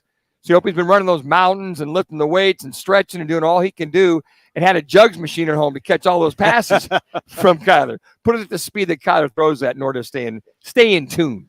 So if they're 2-4 after Seattle, okay, what is the narrative on Monday of next week?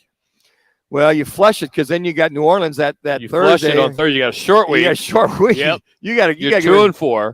You should beat New Orleans. You never know that game here. I don't know. After I saw what Taysom Hill did yesterday, he put on a show. How about that? He put on a show. You can never, with the National Football League right now, guys, you just never know. It's always been that way, but not like this is something new. Yeah, the last couple every of years, year we talk about parity. There's always parity in this sport. This year more so. We've never seen how many 2-2 teams coming this last week have we seen? 2 and 3 teams. We see it all the time. We only had one undefeated team. And then we see teams that are 500 almost, a little over 500, making it to a wild card. Going into the 5th week of the season, we only had one undefeated team, 4-0 Philadelphia coming into this season. There's been multiple. We should go back to last year and see how many teams were 4-0. I think they had 3, if not 3 undefeated. Not that many. Yeah, but I think the parity in the league and the football has been a little bit down as far as quality of play, in my mind.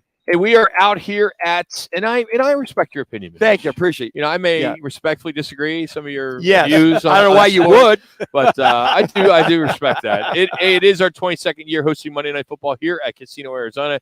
Chiefs and the Raiders tonight. Come on down, join us. We open our doors at 4:00. Get the sports book going on. We're giving away cash just for watching football. We have our kickoff jackpot, our squares, our props, our throw for dough. We do it here every Monday night. As I mentioned, it's our 22nd year. So are the Cardinals unprepared for games? And should ASU take off the interim tag for Sean Aguano? We're going to catch up with HC 15 Sports Director Craig Fouie next. It's Factor Fouie here on Fox Sports 910.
or Fooey with ABC 15 sports director Craig Fooey.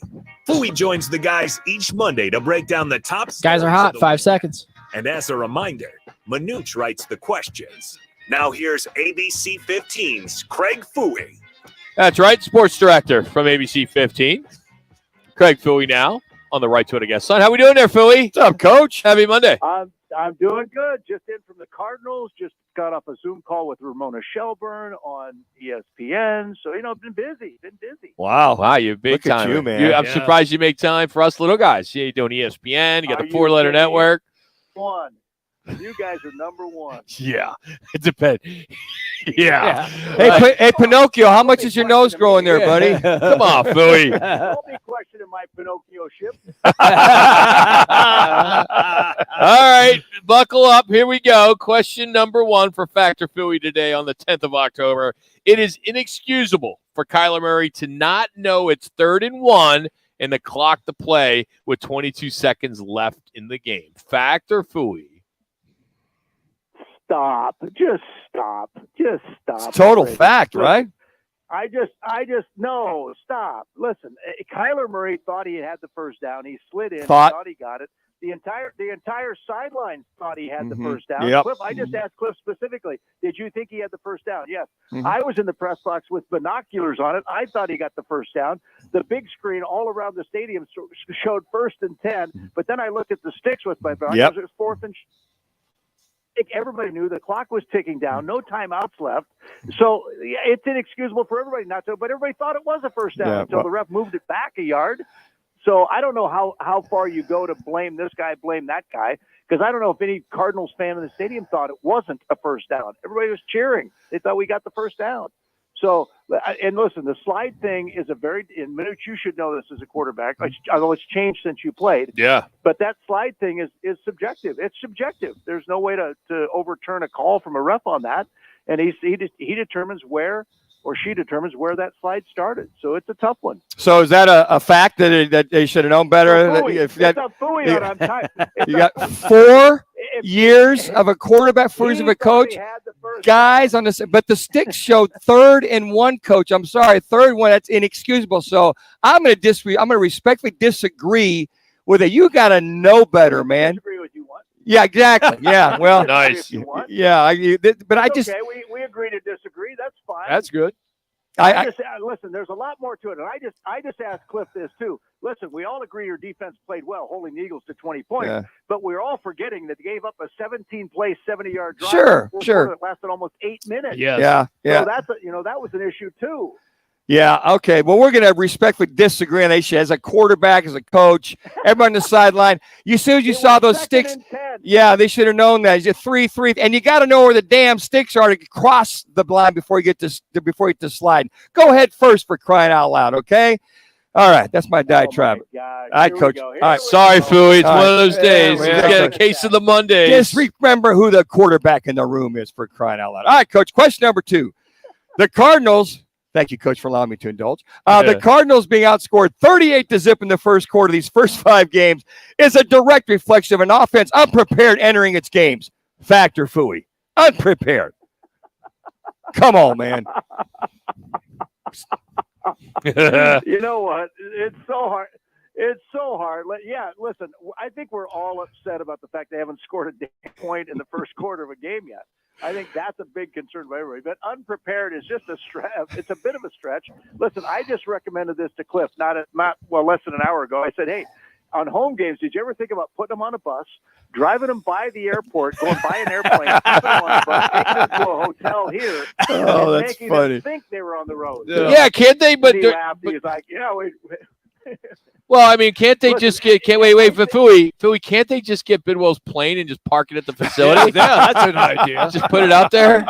Seriously, we're going on a road trip, fellas. I thought we were playing home. No, road trip. Yeah. Road trip. Let's go. Get on the buses. Let's go. Listen, I don't know. I don't know any coach that takes any team into a game unprepared. So I don't know if I can even ever say, as a former coach, that I ever led a team or was ever part of a coaching staff that was, or part of a team that was never prepared to start the game. Now, why they're not starting, I said this last week to you guys, it's veteran mistakes. It's guys making mistakes over and over again. It's a different guy. There's 11 guys out there, and they share turns. They just take turns. It's my turn to make a mistake. No, it's your turn. No, wait, it's my turn. Wait, draw the straw. They're in the huddle drawing the straws. Whose turn is it? Yeah, but it's a disaster. Which leads to early in the game, they're unprepared when they make those mistakes. Enough said on that one as well, too. How do you prepare a guy to not make mistakes? How do you have an offensive lineman, your own lineman, jump off sides, illegal procedure, and all? I mean, the mistakes they make, coach, during the game are just one of those kind of scenarios that you go, I agree with what you. the what? I absolutely agree with you. Kelvin Beachum jumping off yes, that 2-minute drive at the end of the game. You got last week Rodney Hudson snapping the ball 15 yards over Kyler's head. Rodney Hudson, a veteran center, right? The guy who's we want this guy out there. I mean, you've got all kinds of mistakes. A receiver runs a wrong route. A week ago, 2 weeks ago, Andy Isabella stopped the go route, right? Right. Oh, he can't throw it this far. Oh, he threw it over my head by 20 yards. Those kind of things happen by guys that are not rookies on this team. They're veteran guys making mistakes. All right, I'll try to calm Stop things giving them down. veteran days off. I agree, Coach. All right, here we go, Coach. The way the Cardinals played in the second half yesterday, it gives hope to the Cardinal fans that they might have a chance now to win on a weekly basis. Fact or phooey? Well, fact, I believe. Listen, they scored 10 points in the second quarter, right? They were down 14-0. They came back, right? I mean, if you look at this, the way this played out, they were down 14-0. They came back and scored a touchdown in the second quarter. Then they kicked the field goal right at halftime as time expired. So it's 14-10 at half. Then they come out and they hold the Eagles to 2 field goals in the second. The Eagles, they hold them to 2 field goals in the second half. And sadly, as I mentioned before, that last one was a 17-play, 70-yard, 8-minute drive. But, then they get Benjamin in the end zone. They get a chance to tie it up as time expires. 3 minutes. Matt Amendola can't make the kick, which we know that about his history in the league. He doesn't make kicks. That's why he got let go from Kansas City earlier. Yeah. All right, Philly, question 4. But they still had hope. We still had hope. Yes. All right, let's talk about who's given a team hope, and that is Sean Aguano. ASU president Michael Crow should remove the interim tag on head coach Sean Aguano and make it permanent. Fact or phooey? Phooey on that, not yet. Okay. Not yet. Listen, Okay. I'm a Sean Aguano guy. I'm a Sean Aguano guy. I think he's doing everything the right way, everything he could. He's been thrown into the fire. Yep. Right. He had Utah, USC, Washington. They beat Washington Saturday night. A great win for them. I didn't think anybody was going to play defense, but it was a great win. Bourguet was fantastic at quarterback. Right. He played really well. Yep. And so I think Trenton did a great job coming in for the injured Emory Jones. But I think it's just a little early yet to make that decision because you got to wait and see who might be interested out there, right? There may be somebody. Now, honestly, I don't know who is interested. I mean, it's a team that's still facing NCAA investigation and sanctions. It's still a team that's struggling in recruiting. So I don't know who out there, if there's a big name, 2 minutes. This job.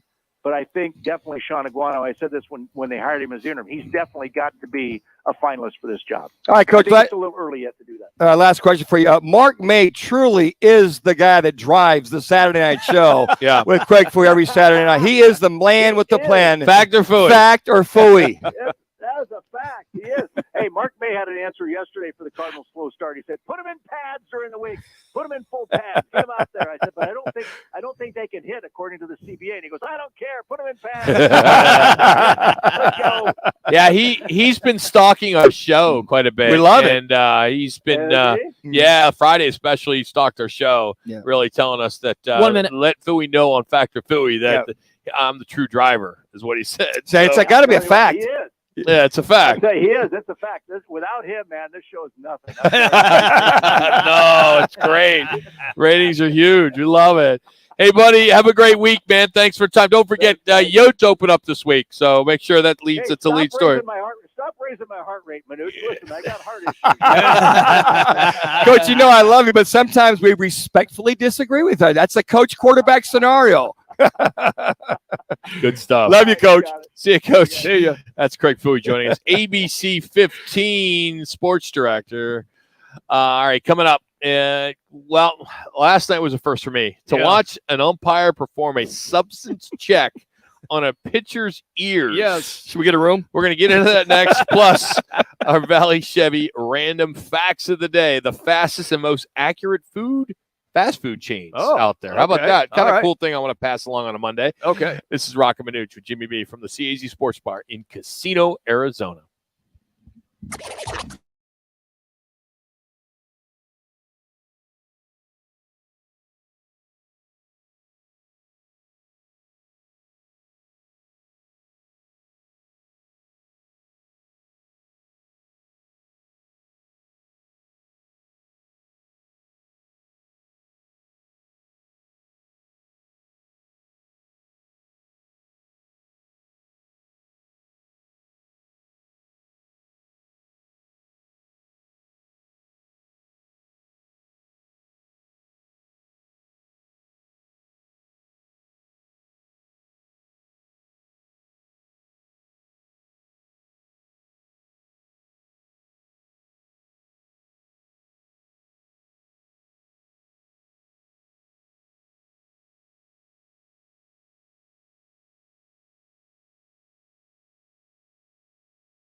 Did you know that Troy Aikman in only 6 years has passed for 16,303 yards? Did you know the career record for most hits is 4,256 by Pete Rose, who was not in the Hall of Fame? Do you know that my next door neighbor has 3 rabbits? Now time for Fox Sports You guys are hot. 10's Roc and Manuch with Jimmy B to give you the random facts of the day driven by your Valley Chevy dealers. Find new roads at your Chevy dealer. For a dealer near you, head to valleychevy.com. So did you know, here on a Random Fact Monday, thanks to Valley Chevy, that North Dakota State College of Science has a football team? Yes, I do. And they're in the news because they have a player this year. Yes. Who's 49 years old. His name is Ray Rusho, and he's a defensive lineman. Wow. And can you name, Manuch, since you say you know everything, the moniker, the name of the North Dakota State College of Science football team? I should know it because one of my quarterbacks, Drew Boxwell, is playing there. Oh, he is. So you know what it is. It is the they are known as the monikers. No, that's not correct. They are known as the Wildcats, like everybody else in the country. Yes, and your alma mater. Yes. So how about this? I mean, they were 9-1 last season, second best in school history. Finished number 4 in Division III in the junior college ranks, and Right now, they're 4-1. Yes. They're 4-1, with Yes. led by Ray Russell, Yep. the 49-year-old. And Drew Boxwell, quarterback out of Horizon High School. I've been trained since 6th grade. Doing a fine job. So fast food places have one job, and that's providing you with food you want and fast, right? Would you agree? Yeah. But what if you don't get the food you want and it's not fast? There is a company that decided to put together these mystery shoppers to grade places on customer experience, and it was just released in an annual report. So what they did for this report, these mystery shoppers went to 10 chains at more than 1,500 locations nationwide from June through July. And here's what they found.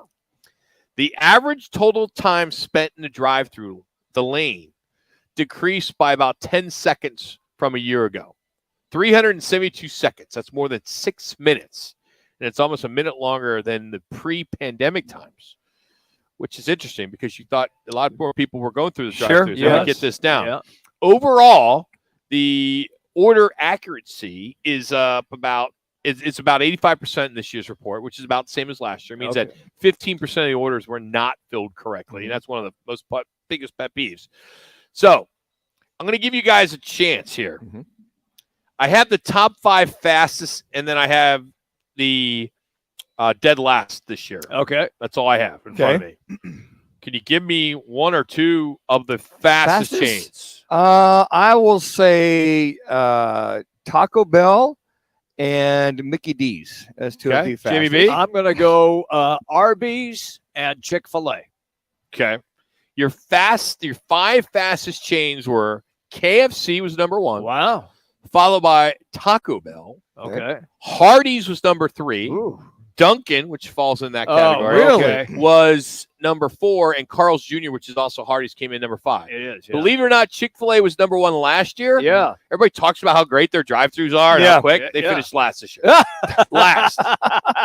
On average. Hired inferior talent. And right here's why. I mean, they came out with they had the most cars in line. Yes, they do. But they weren't last just because of long lines. They were measured long because of wait time and at the window service time, and Chick-fil-A was the slowest for both. Wow. Arby's, McDonald's was tied for first in order accuracy. Oh, good. Followed by BK, Carl's Jr., and Hardee's. Okay. Chick-fil-A was last year, but they tied for 7th this year.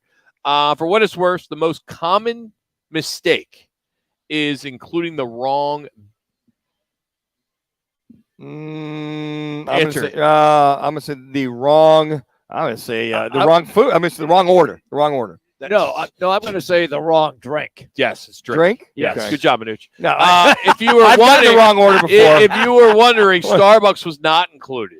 So the 10 chains in the report were Arby's, BK, Carl's Jr., Chick-fil-A, Dunkin', Hardee's, KFC, McDonald's, Taco Bell, and Wendy's. I think post-pandemic was frustrating because of getting the wrong order or not getting those 2 or 3 items and being 10 miles away. You don't want to drive back and get what you're supposed to be getting. So that was your random facts of the day, which is brought to you each and every day at this time by the Valley Chevy Dealers. Your Valley Chevy Dealers serving the Valley for over 80 years. Head to valleychevy.com. I have another random fact because today...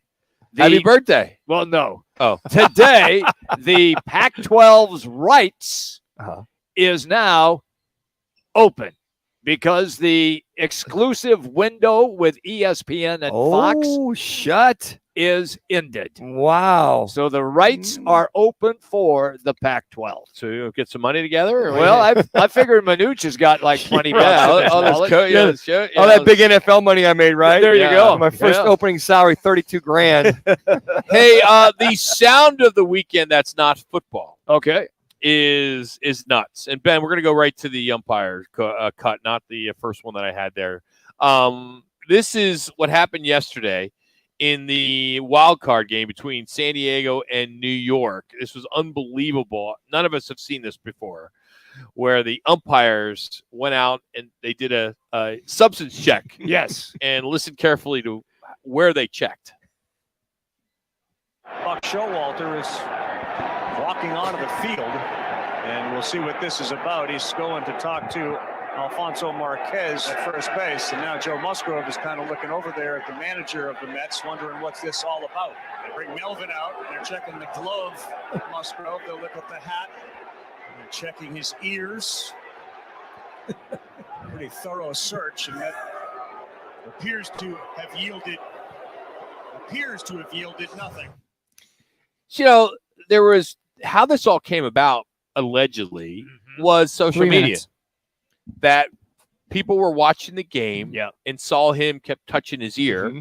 And then there were some reports that it was red hot that he was putting on his ear, which I don't understand, because his ears were shiny. Shiny. And, Yeah. and I'm watching that live and I'm watching the game and I'm like, so by the way, the playoffs have been amazing. The wild card was awesome. I think it's just going to get better. I'm pretty excited about baseball. Sucked. I thought it was awesome. I mean, all the games were Cardinals awesome. get beat by the you Phillies. see how that happened and the Mariners Jeez, and Friday. come on.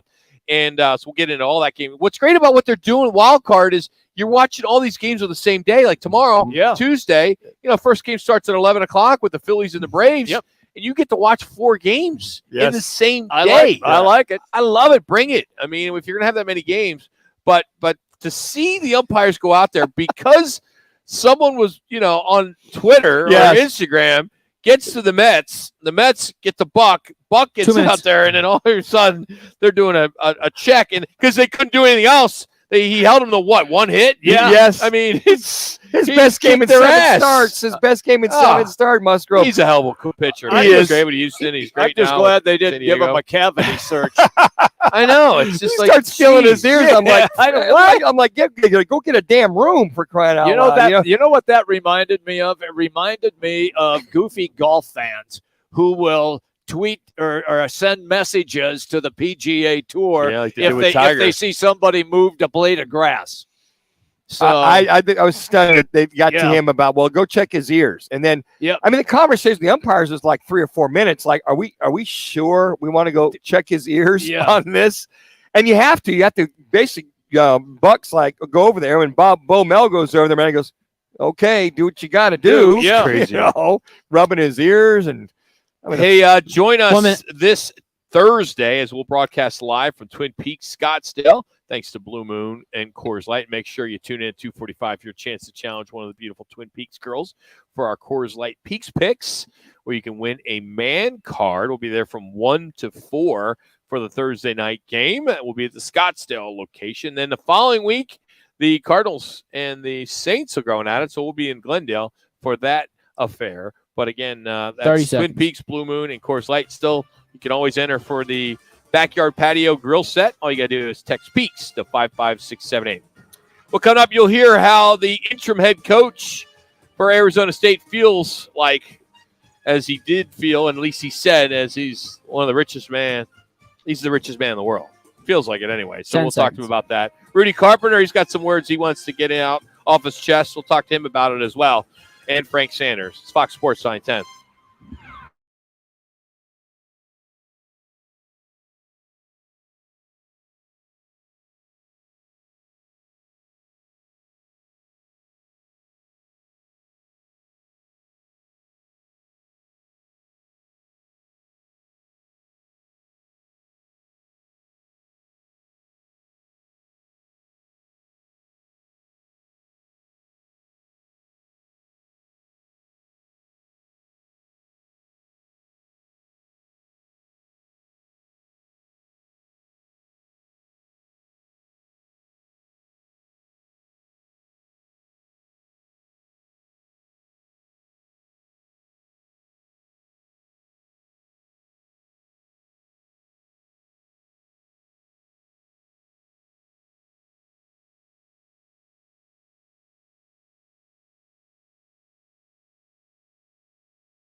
Pro.com.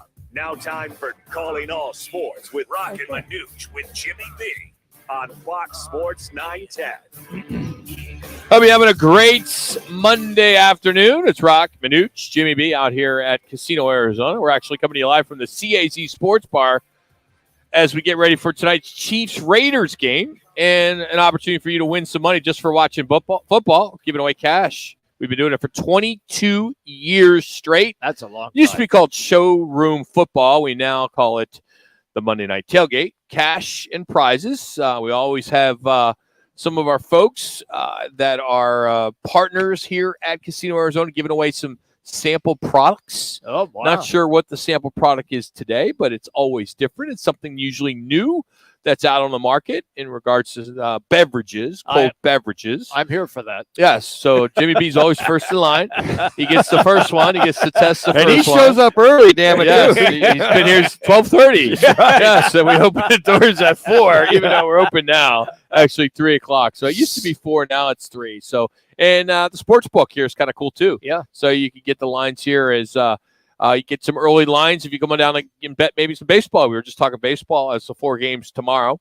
Are we going to bet again, Manuch, for anything? You don't have any other teams you like that we can bet? I feel like I'm on a run right now. I guess the Dodgers would be my second favorite. Really? Yeah. I kind of watch the closet Dodger fan. Yeah.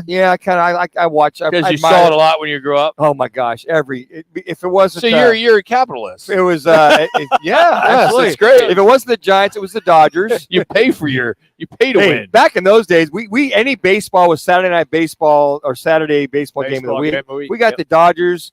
Anybody we rooted for, but it was mostly, I'd say, Dodgers, A's in that, if that was kind of the capacity of being one of my favorites. All right, let's get to the top story of the hour here on Roc and Manuch with Jimmy B. Time for the top local and national stories of the hour. Powered by the Sportsbook at CAZ Sports Bar in Casino, Arizona. Bet big on your favorite teams and players in an environment that's as exciting as the game you're watching. There's no better place in the Valley to get in on the action.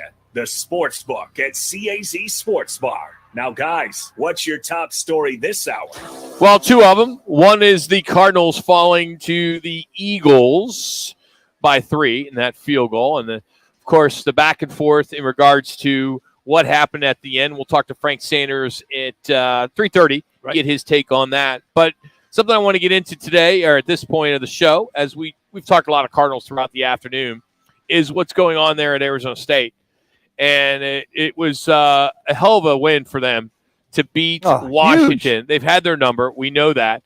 But for them to play as well as they did, to win 45-38, they could have easily folded, but they didn't. And the emergence, sadly, unfortunately, when you lose Emory Jones, who exited the game with an apparent head injury, and you think about him, he was sliding on a scramble, and he got hurt in that second quarter, but they brought in Trenton Bourguet, who came in, who was extremely calm. He was accurate. You could tell he felt prepared.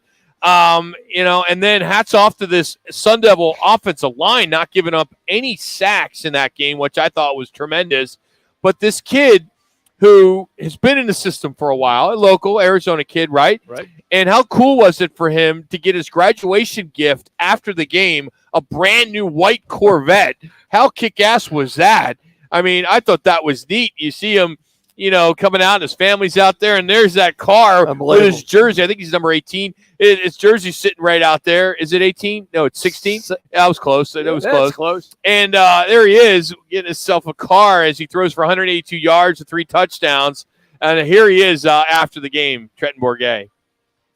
Quarterback, that's the last thing you want to see is the starter go down, and especially with the head injury like that. So prayers go to Emory. I think he's doing fine. So I think he's doing the locker room, and I'm glad to see he's okay. And LD got banged up, but he'll be good. But I've prepared the last 4 years as I'm the starter. So you're always a play away, and I've always been told that. So Southern Utah got in a couple years ago and got a half in, but today was a lot different, and just prepared like the starter this whole week. And at the end of the day, we came out victorious against the Washington team, and it was very fun.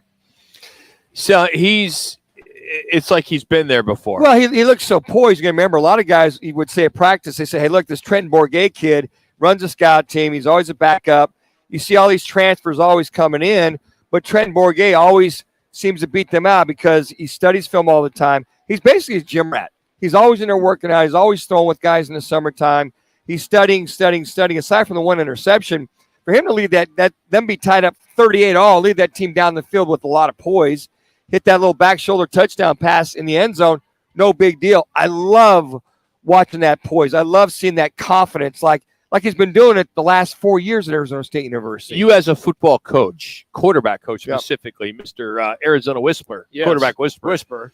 Anything that you see that he needs to work on, or you think you're happy from what you saw, or is this kind of what you expect? Because you've seen him play before. Sure. He doesn't. I mean, out of South Point Catholic, you watch him come out of school, walk on at Arizona State University. Here's this kid. One of the few kids that wanted to stay in state. Exactly, and wanted, from Tucson, wanted to come to Arizona State University.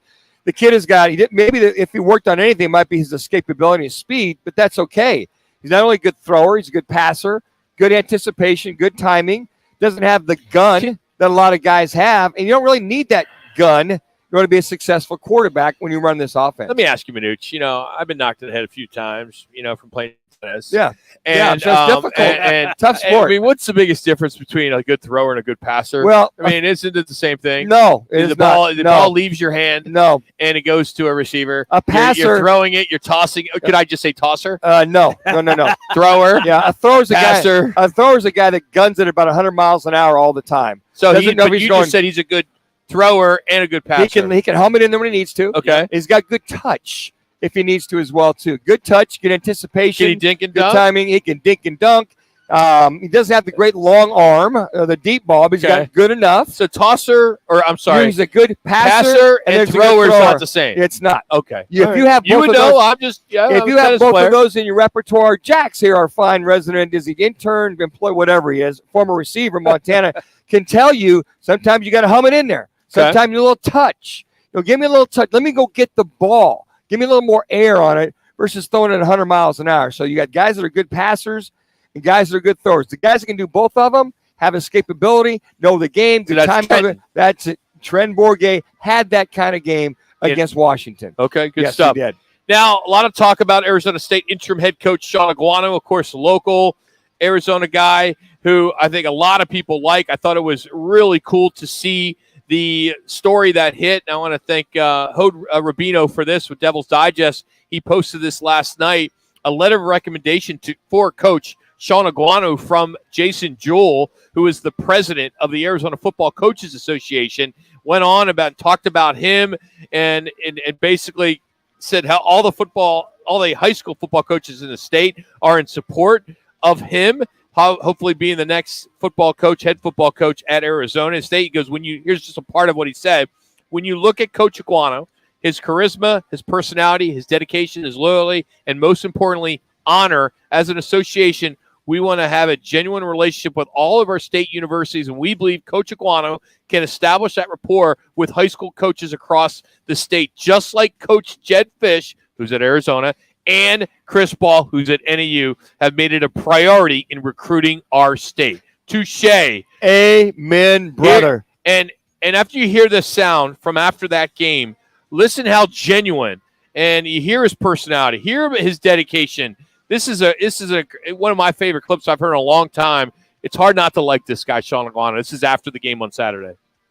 Like I said before, the what's next mentality. We don't get a good down on first down or a good play on first down, and what's next? Somebody goes down, and you never want to see that. But what's next? Who's next?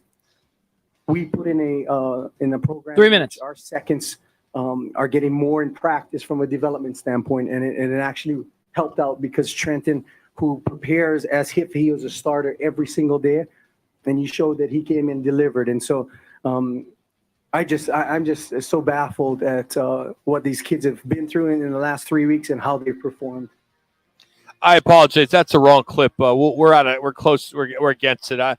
We'll get you the clip because we'll do it as our Learner Row 1 call because it really, he talks about how happy he is. He just wants to go home and hug his wife. And in the fact that he feels like he's the richest man in the world, but he goes, "I live paycheck by paycheck." It really was down to earth. So we'll get the right clip for you here at the bottom of the hour, because we're going to talk to Rudy Carpenter next, get his thoughts on what he wants to see at Arizona State. He's a very outspoken guy, that being Rudy Carpenter, and I'm anxious to see what he thinks about maybe lifting the interim tag for Sean Aguano. We'll get into that next as we continue on from the CAZ Sports Bar. It's it's Fox Sports 910 from Casino Arizona. There you go. We'll be back.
That team in Tucson. Carpenter going to go up with time. Steps up, looks end zone. Got a man. McGahee, touchdown. And Rudy Carpenter threw that right into the teeth, into the strength of the Wildcat defense. Rudy Carpenter, now on Roc and Manuch on Fox Sports 910 on FM at 99.9 HD2.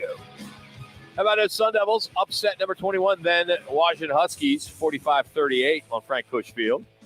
as backup Trenton Bourget got in there and made a big difference. Joining us now, former Sun Devil quarterback Rudy Carpenter. As you heard, 3-1 in Tucson, or against, I should say, U of A. Rudy, man, what do you think about Trenton? What can you tell us about him? I know he's been in the system for a while, but is there a little bit of a quarterback battle now moving forward? Well, I think they obviously have to look at it. I mean, he came in and he played pretty well, threw 3 touchdowns. I think he only had 1 interception. Finally was able to get Badger rolling, who was supposed to come in and be a big playmaker. But look, I mean, obviously, I think if you're ASU and obviously if you're Sean Aguano, I'm sure Sean wants this job. They didn't have a terrible showing against USC. They came out and they played great against Washington and beat a top 21 ranked team at home. And so I think for Sean, this is a job interview for him, no matter how much of a chance people give him or they don't give him. But I imagine he's going to want to put the best guys on the field. And if he thinks that's Trenton, I don't think he feels like there's a favoritism towards anybody on that roster right now. So, Rudy, I'm always curious. You know, I always tend to, and don't take it personal, I basically kind of beat up the alums sometimes because they're not loud enough when it comes to what they want to see with the Sun Devils. You're an alum. You played at a very high level there. Is Sean Aguano a guy that you would endorse? I don't really know. I mean, look, here's what I'll tell you, Kay. I'm always really close to the program, and I've done a lot for that program. Dan, you know, I could go through the over 30 quarterbacks that I've trained that have gone on to major Division I schools, just like you have. But you know what's crazy? Since I've graduated from that place, I haven't heard from one person at that school ever. I've never been invited anywhere. I've never anything. Interesting thing, though. Just last week, Sean Aguano sent me a text, told me, please come to practice anytime. Please come to my office anytime. We need people like you around, want your help anytime. Please call me anytime. Whatever you need, let me know. For me, all I'm getting at is, look, there's a lot of very high-priced coaches out there. We don't know who's good and bad until guys get opportunities. Here's what I do know.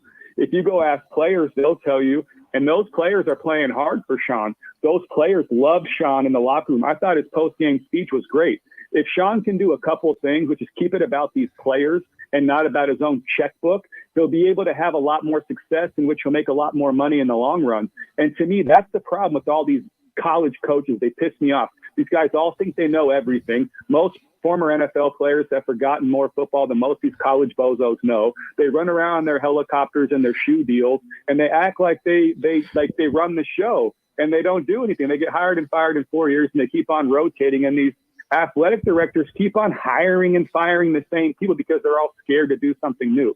All I'm saying is I think ASU is a program that should be good. I think they're in a terrible conference. They got to figure that out. And I just want them to win. So I just think there's too much talent in the state of Arizona, too much talent in the state of California. And I'm tired of watching all these guys go to the SEC.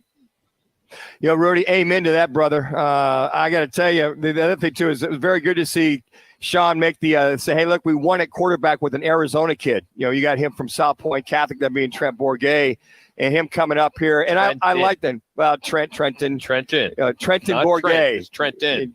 So you look at, is it okay if I call him Trent? He doesn't like to be called Trent. Oh, okay. Trenton. All right. So with Trenton Bourget as one of the Sun Devils, I think that's a big step in the right direction. And I think for me and you, Rudy, to see that noticeable excitement and difference, not only with the enthusiasm, but with the play, and with Stanford in 2 weeks followed by Colorado, there's a pretty good point then to win those games and make that push for Sean.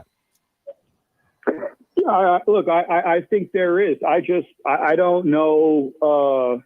I don't know what direction this administration is going. Again, to me, I'm not trying to sit here and throw shots at people, but if you want to have a winning program, you have to have a winning culture, and the winning culture starts at the top. If you don't have everybody in your organization that's willing to win and do whatever it takes to win. What I used to be around at ASU all the time was rationalizing everything. They rationalize why their fan base sucks.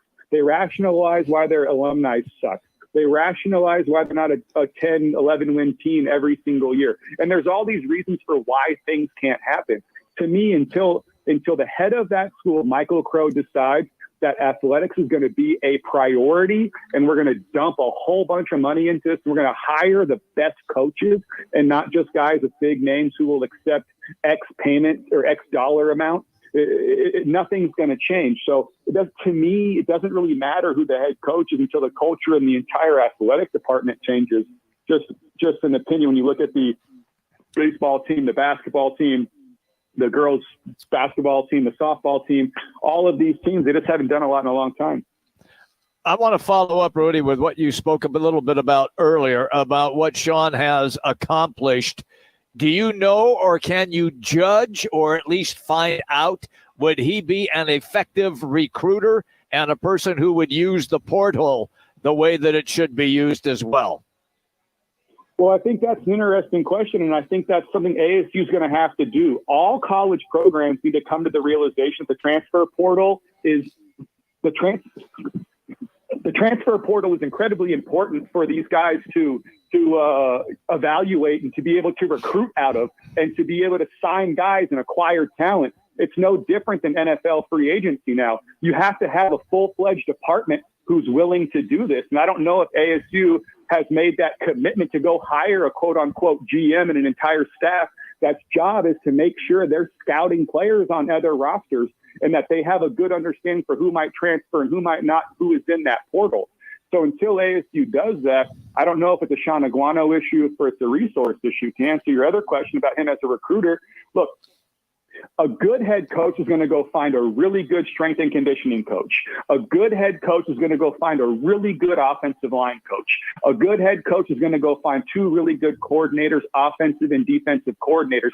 Everybody else has to be personality guys, including the head coach, guys that can go recruit their asses off. And that starts in the state of Arizona. And when you have someone like Sean Aguano who knows all the high school coaches, every high school coach in Arizona always complains that ASU doesn't recruit the state enough. Yep. Maybe, I don't know. Here's what I do know. California has a lot of good teams. Arizona's getting better, but in the grand scheme of things, California is winning the Arizona matchups.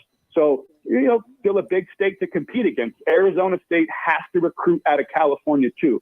So to me, it just is part of the deal. I'm going to trust the coaching staff at ASU when they're evaluating an Arizona quarterback compared to a quarterback from somewhere else, if they're just saying, hey, who is the better kid, and going after that kid. Where fans get upset is they see guys like Brock Purdy. They see guys like Ryan Finley and Spencer Rattler and Kyle Allen and all of these different quarterbacks who are in the state of Arizona who are leaving and going to start and play great for other programs, right?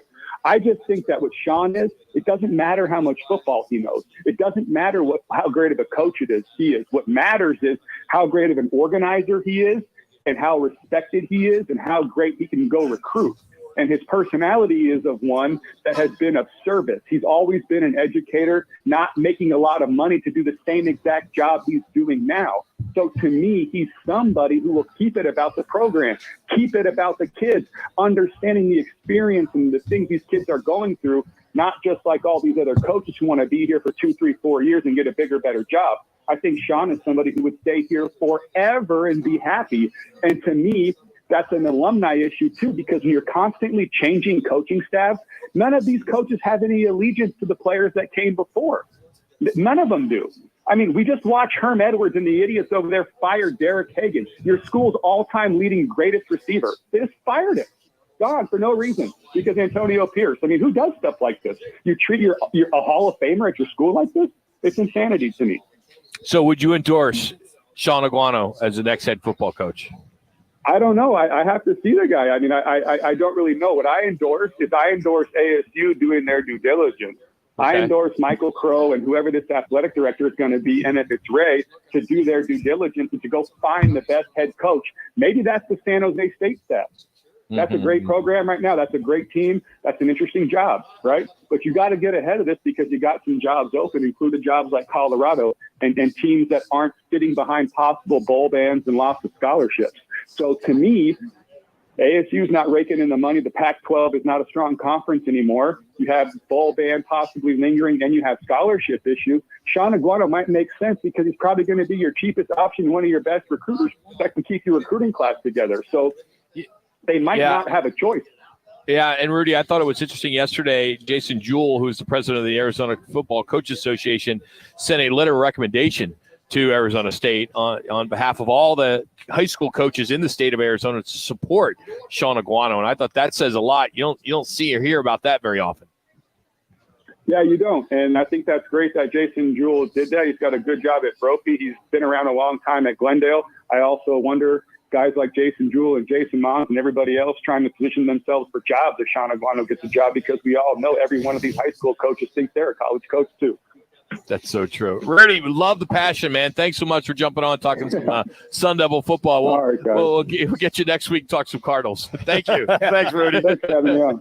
See you later. Okay. Rudy Carpenter bringing it. Love it. He did. Brought to you by All City Towing. All City Towing continues to hire. They are growing. They need you. Go to allcitytowing.com. Currently, they have immediate full-time positions available, incredible benefits. They got the 401k program with a generous company match. Fastest way to apply is just go online to allcitytowing.com. Just search careers. That's allcitytowing.com. We're going to catch up with one of the top receivers ever for the Cardinals. Frank Sanders will join us next. It's Roc and Manuch with Jimmy B from CAZ Sports Bar. It's Fox Sports 9.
Tigers couldn't score 2 more points and not cover by 30. They were getting 30 against Georgia. How can you be in the SEC and get beat by 32 points? Oh, Frank Sanders joined us, former Tiger. Dude, seriously. Come on, how Frank. can the Auburn Tigers get destroyed? You're getting 30 points. Come on, big fella. Help me out. I lost that bet. I wish you would have covered your bet, but sometimes when you hire coaches that are not SEC ready, sometimes you have those situations. I'm not taking punches at you, boy. I'm just playing, Rock. I'm just playing. So Harsin, the head coach, he's out there playing. He's the one who's throwing the ball around, and he's the one who's playing defense. It's all his fault. Rock, when the show's bad, it's all your fault. Absolutely. Yes. Hey, you know what, Frank? Thank you, Frank. Coaches lose and players win, right? That's the old mantra.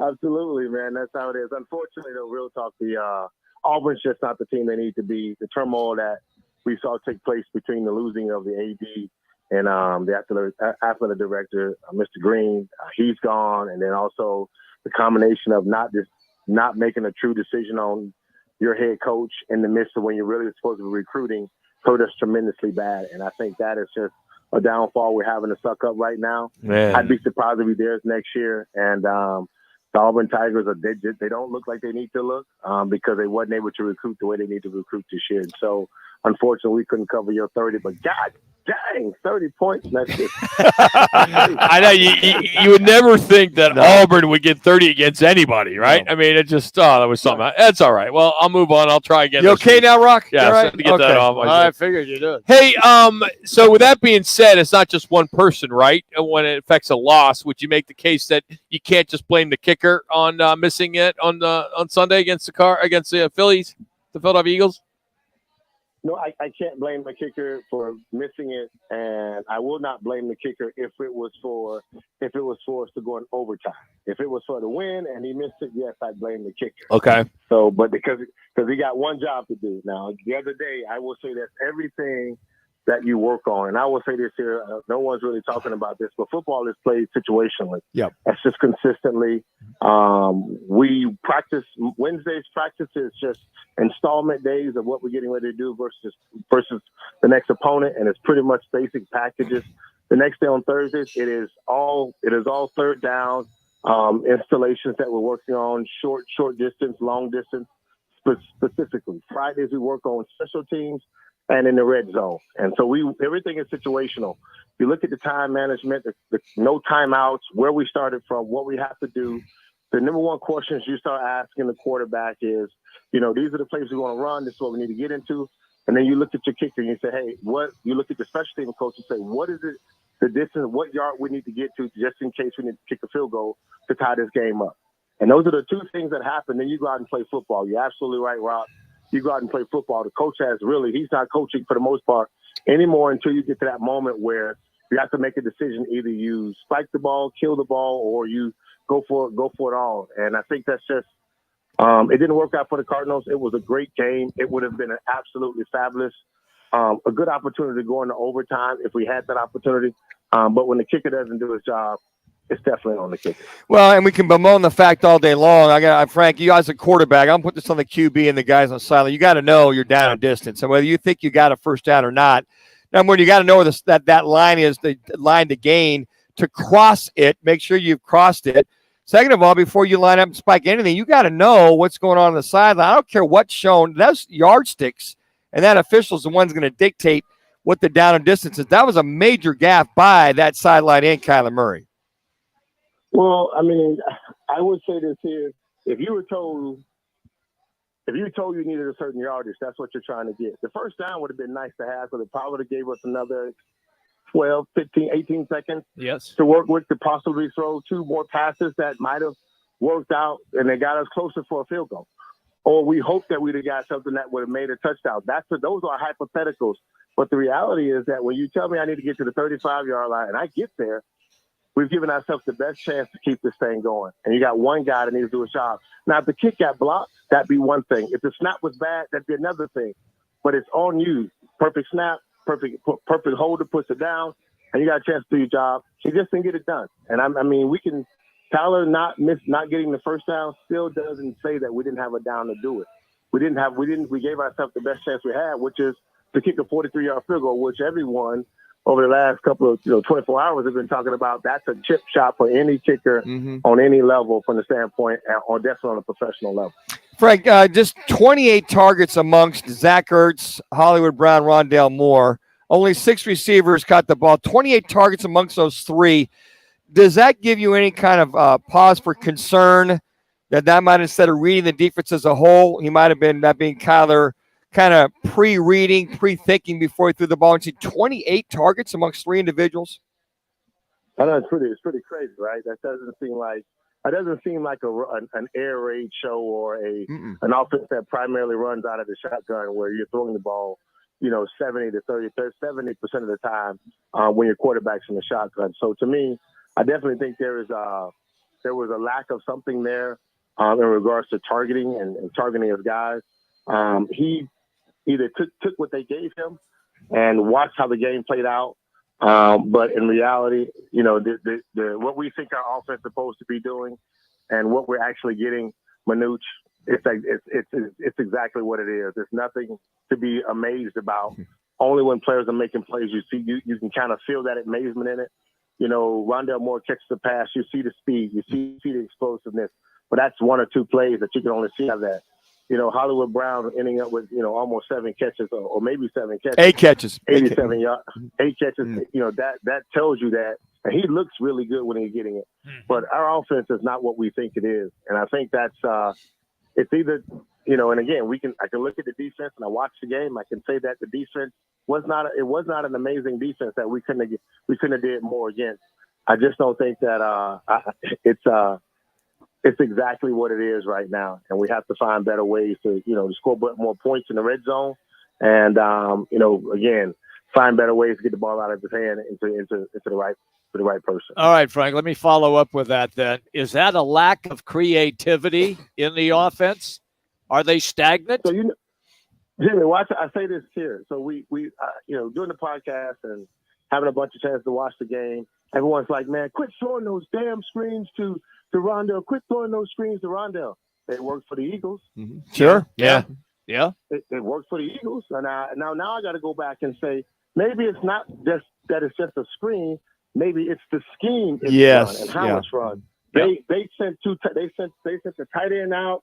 They sent linemen out to block for these guys. And these guys were coming back towards they ran the screens much more effective than we ran our screens. Right. And so I don't think it's just those things. I think it's the way it's drawn up.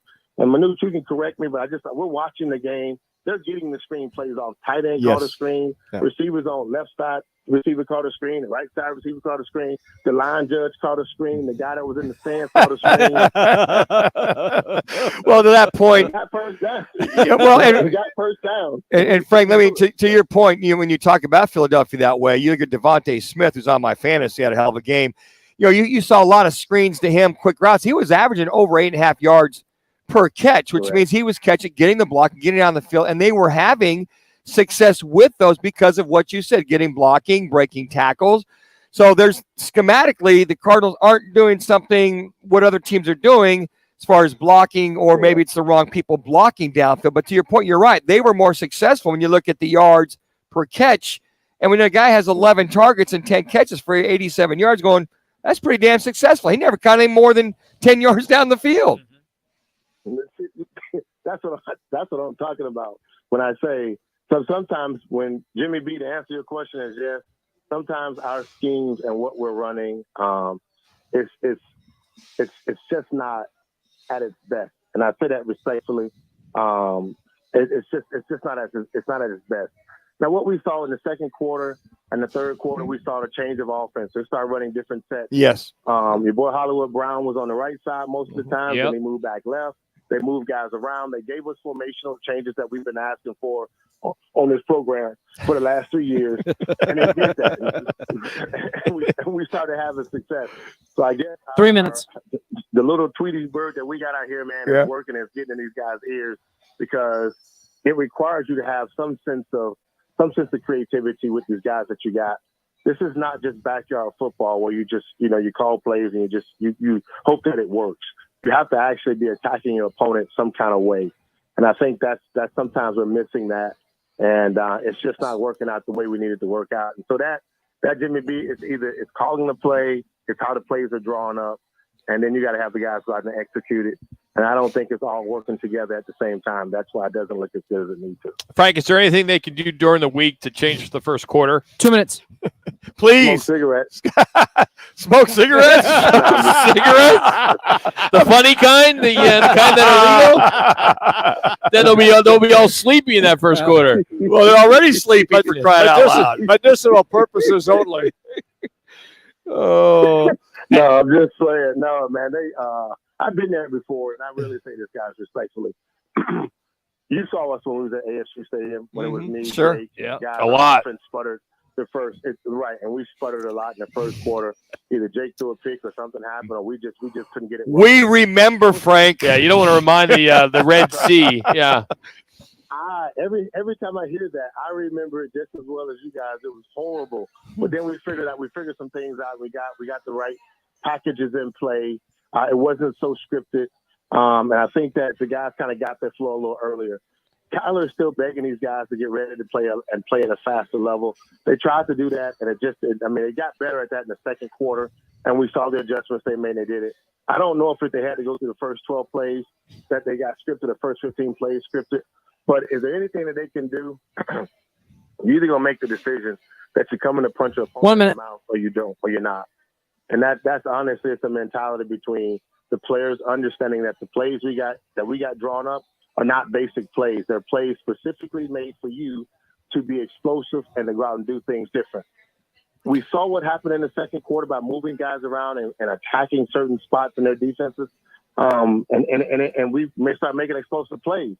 We need to do that more in the first quarter, and that's basically finding the weaknesses in their defense and go out there and execute those plays at a high level. They're just not there right now, guys. And it looks very basic the very first quarter, and everyone can say over the last four weeks, the very first quarter and our very first 10 plays, they look very like basic plays. And that's something that probably has to change.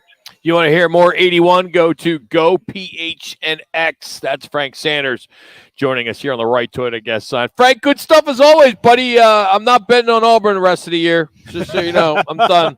Done with them. Done with them. You can't cover 30. That's you might as well just go be Division III.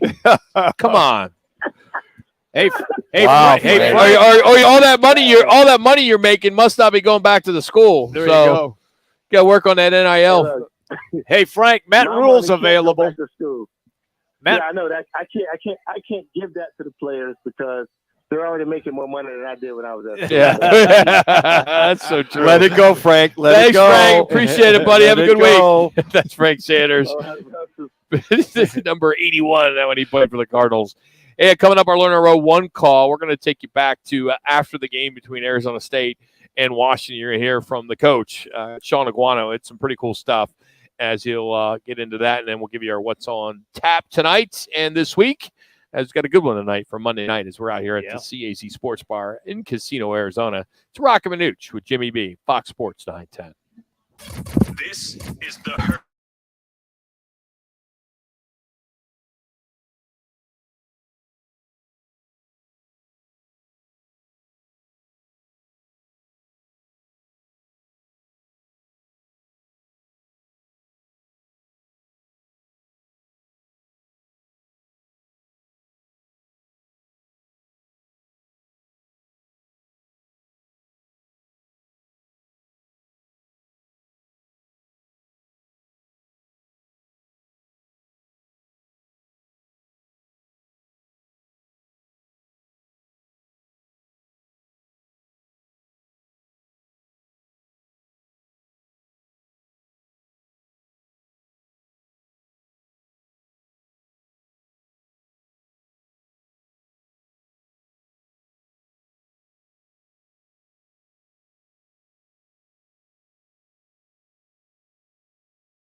If you're looking for a full-service law firm, just make one call. That's all. 602-977-1900. Lerner and Rowe, voted Arizona's best law firm. Time that they've put into loving our kids. I'd like to thank the administration and our support, our weight training, so everybody that is part of our program, or what I call it, our Ohana, our family, how much they've put in and believed in what I was trying to say. I'd like to thank you guys, because you guys give me a chance. I know you guys doing your job, but you guys have been gracious to me. It's hard. I look back and I say, is this one of the greatest days of my coaching career? Absolutely.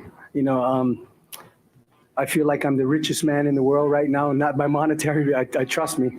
I'm still living paycheck to paycheck, but just because of the wealth of love these kids have given me and the trust that they've given me.